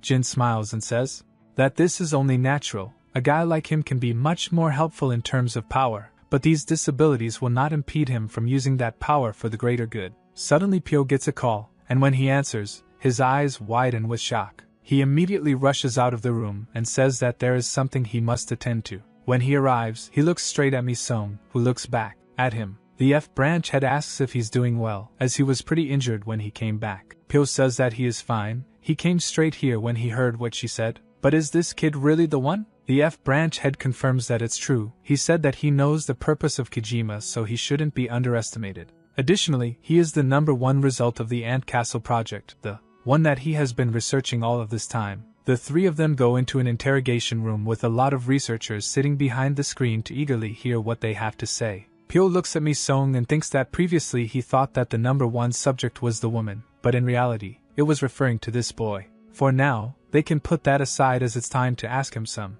questions. Mi-sung says that Kojima, the self-proclaimed majesty of the insector, already knows that he is a product of this experiment, making Pyo wonder if he is one of his soldiers or something. Mi-sung denied that completely. He may not have a good memory of his childhood, but he knows exactly what type of creature Kojima is, and he does not want to be like him. He is the second project, a hybrid creature that combined the strongest insector genes and the Ant Castle project, a true force of nature, someone that should not be trifled with. Pyo wonders how he knows about all of this, and if he is actually a reliable source of information considering he lost his memory. Mi-sung continues, saying that Kojima is the vessel that will hold everything together, be it insector or humans. Also, his brother is the same. The others did not expect for him to have a brother, and this gets the other researchers talking. Pyo notes that he said previously that he knows his whereabouts, so can he direct them there? Mi-sung says that he already called someone over who's managing all of this stuff, something which confuses Pyo. At the entrance of the room, a tall man arrives and tells the guards that they are here to meet with Mi-sung. The researchers are also made to stop the interrogation, with Pyo asking what for as they are not done yet. All of the researchers stand up together and bow down to the boss, who at first seems to be this tall and elderly man, but then he tells the real boss that now she can come in, that person being Mi-sung's grandma. She tells them to stop staring around like there's something to see. She is just a grandma who came to visit her grandson. This woman, Jim, is the founder of the Bug Reapers. The different researchers are amazed to see the founder in this place, with some of them not even seeing her ever before. The senior researcher bows down to her and asks how she's been doing. She says that since she left things with them, she's been able to live a comfortable and easy life. But how are they doing these days? Everything good, he confirms. Everything is fine. But he hears that she is here to see who they have captured, an insector that could shed light on some things. She says that she doesn't care about that, she is here to see her grandchild. The researchers are stumped for a moment, but then they all scream out in surprise as they did not expect her to say something like that. Pyo and the branch head wonder what is going on, and in a panic, the researchers tell them to let go of that boy now. Before they can do so, Mi-sung is already out of his restraints, something he was able to do the moment they put them on him. He asks the branch head if he can help him with these, which she agrees, but she shouldn't try anything while he is free as she can still take him down. Mi-sung tells her to relax as he just doesn't want to make his grandma sad. Eventually, she arrives in the interrogation room and is very glad to see him, with Mi-sung smiling and crouching down to her level asking if she's been well. She asks if he has eaten anything yet, and Pyo wonders what is going on. If he is her grandson, does that mean the founder also knows about this project? Just how much involvement does she have in it? He also greets her, and she greets him back, but suggests that they go somewhere else and eat while she explains, since this room will just ruin the atmosphere. They go to a dining hall, and the grandma plates up a table, telling them to enjoy what she cooked and also inviting her assistant to it. With that, they all begin gulping down the food that she cooked in every way possible. After they are done, the grandma says that she owes them some explanations. But first things first, she will tell them about how the bug reapers came to be. About 18 years ago, the summer was pretty hot and the cicadas were buzzing louder than usual. She was the owner of a pretty renowned company, and her assistant was still with her even then, who wanted to give her some reports. But she told him to wait as she was talking with her son. Her son, a police officer, was now talking with her about the food that she keeps sending, which he is thankful for as he can survive off of it. He also gave some to his friends, which they thoroughly enjoyed. She was glad to hear that and asked how his duties are going nowadays. He explained that soon he will get promoted, soon he will be like his father. She congratulated him for this and was happy for him. But he should take care of his body too, right? He agreed and said that he will. But that's when another officer screamed at him from HQ and told him to quickly get on duty as there is a reported murder case that just came to their doorstep. He apologized to his mother and ended the call with her, thinking that the signal just cut off. The assistant told her that thanks to him, she will feel comfortable on the streets. But she says that she would rather have him take over her business instead of becoming a cop like his father. The assistant noted that it meant that he just respects his father a lot. It only shows how well he was raised. She told him to stop or she would blush. But shortly afterwards, they got back to work, talking about their overseas exports and relations with other businesses that were sure to bring in more money at the end of the year. The cicadas suddenly became silent as they started to shed their old skin and become new. When her son got to the murder scene, the perpetrator was also there. But it wasn't any normal criminal, it was the first of the insector, a being that defied all logic because of how much he consumed. Just like the cicadas, he shed his old skin and shone more beautifully. The only difference was that this one evolved through the blood of others. Her son tried to defend himself, but he could not win against the thing, so he lost his life, letting the insector roam free. When she heard about it, she was destroyed. She didn't even know what to live for anymore, as he left just like his father did. They heard from the man who did the autopsy that the wounds he had couldn't have been man-made. No, these wounds, the way they were made, were from a beast that defies all logic. She cried as much as she could, but those tears eventually turned into anger and sorrow. When they got back to the office, she promised to find the bastard who killed her son, no matter what. That's when an opportunity came to her doorstep with two people who were informed about this. The assistant told her that they have guests, with her denying them entry at first. But that's when he said that they have information about her son and his death. With that, they were led inside and explained to her that the things that killed her son were bugs. The man showed her real pictures while explaining that their objective is to take down these things that they call insector bugs that hunt humans. The man introduced himself as Gashi Chio, the mastermind behind the Insector Resistance Project. He came to her doorstep with the hopes that she would support their project, as they don't want others to suffer the same fate that her son did. And he is sure that she also doesn't want that. All they want from her is support on the Ant Castle project they are conducting. She said that she really wanted revenge for her son. But how was she supposed to believe such a thing with only a few pictures? She isn't crazy. Gashi said that this is only natural, and invited that person to come in. As the door swung open, red ants started to come out, and eventually a woman inspector appeared right in front of them. She was naturally scared and told her assistant to report to the police immediately. But Gashi told her to listen first. The being they are seeing now is the only one that can save humanity from certain doom. The prototype of the Ant Castle project, Subject 0, Gamijin.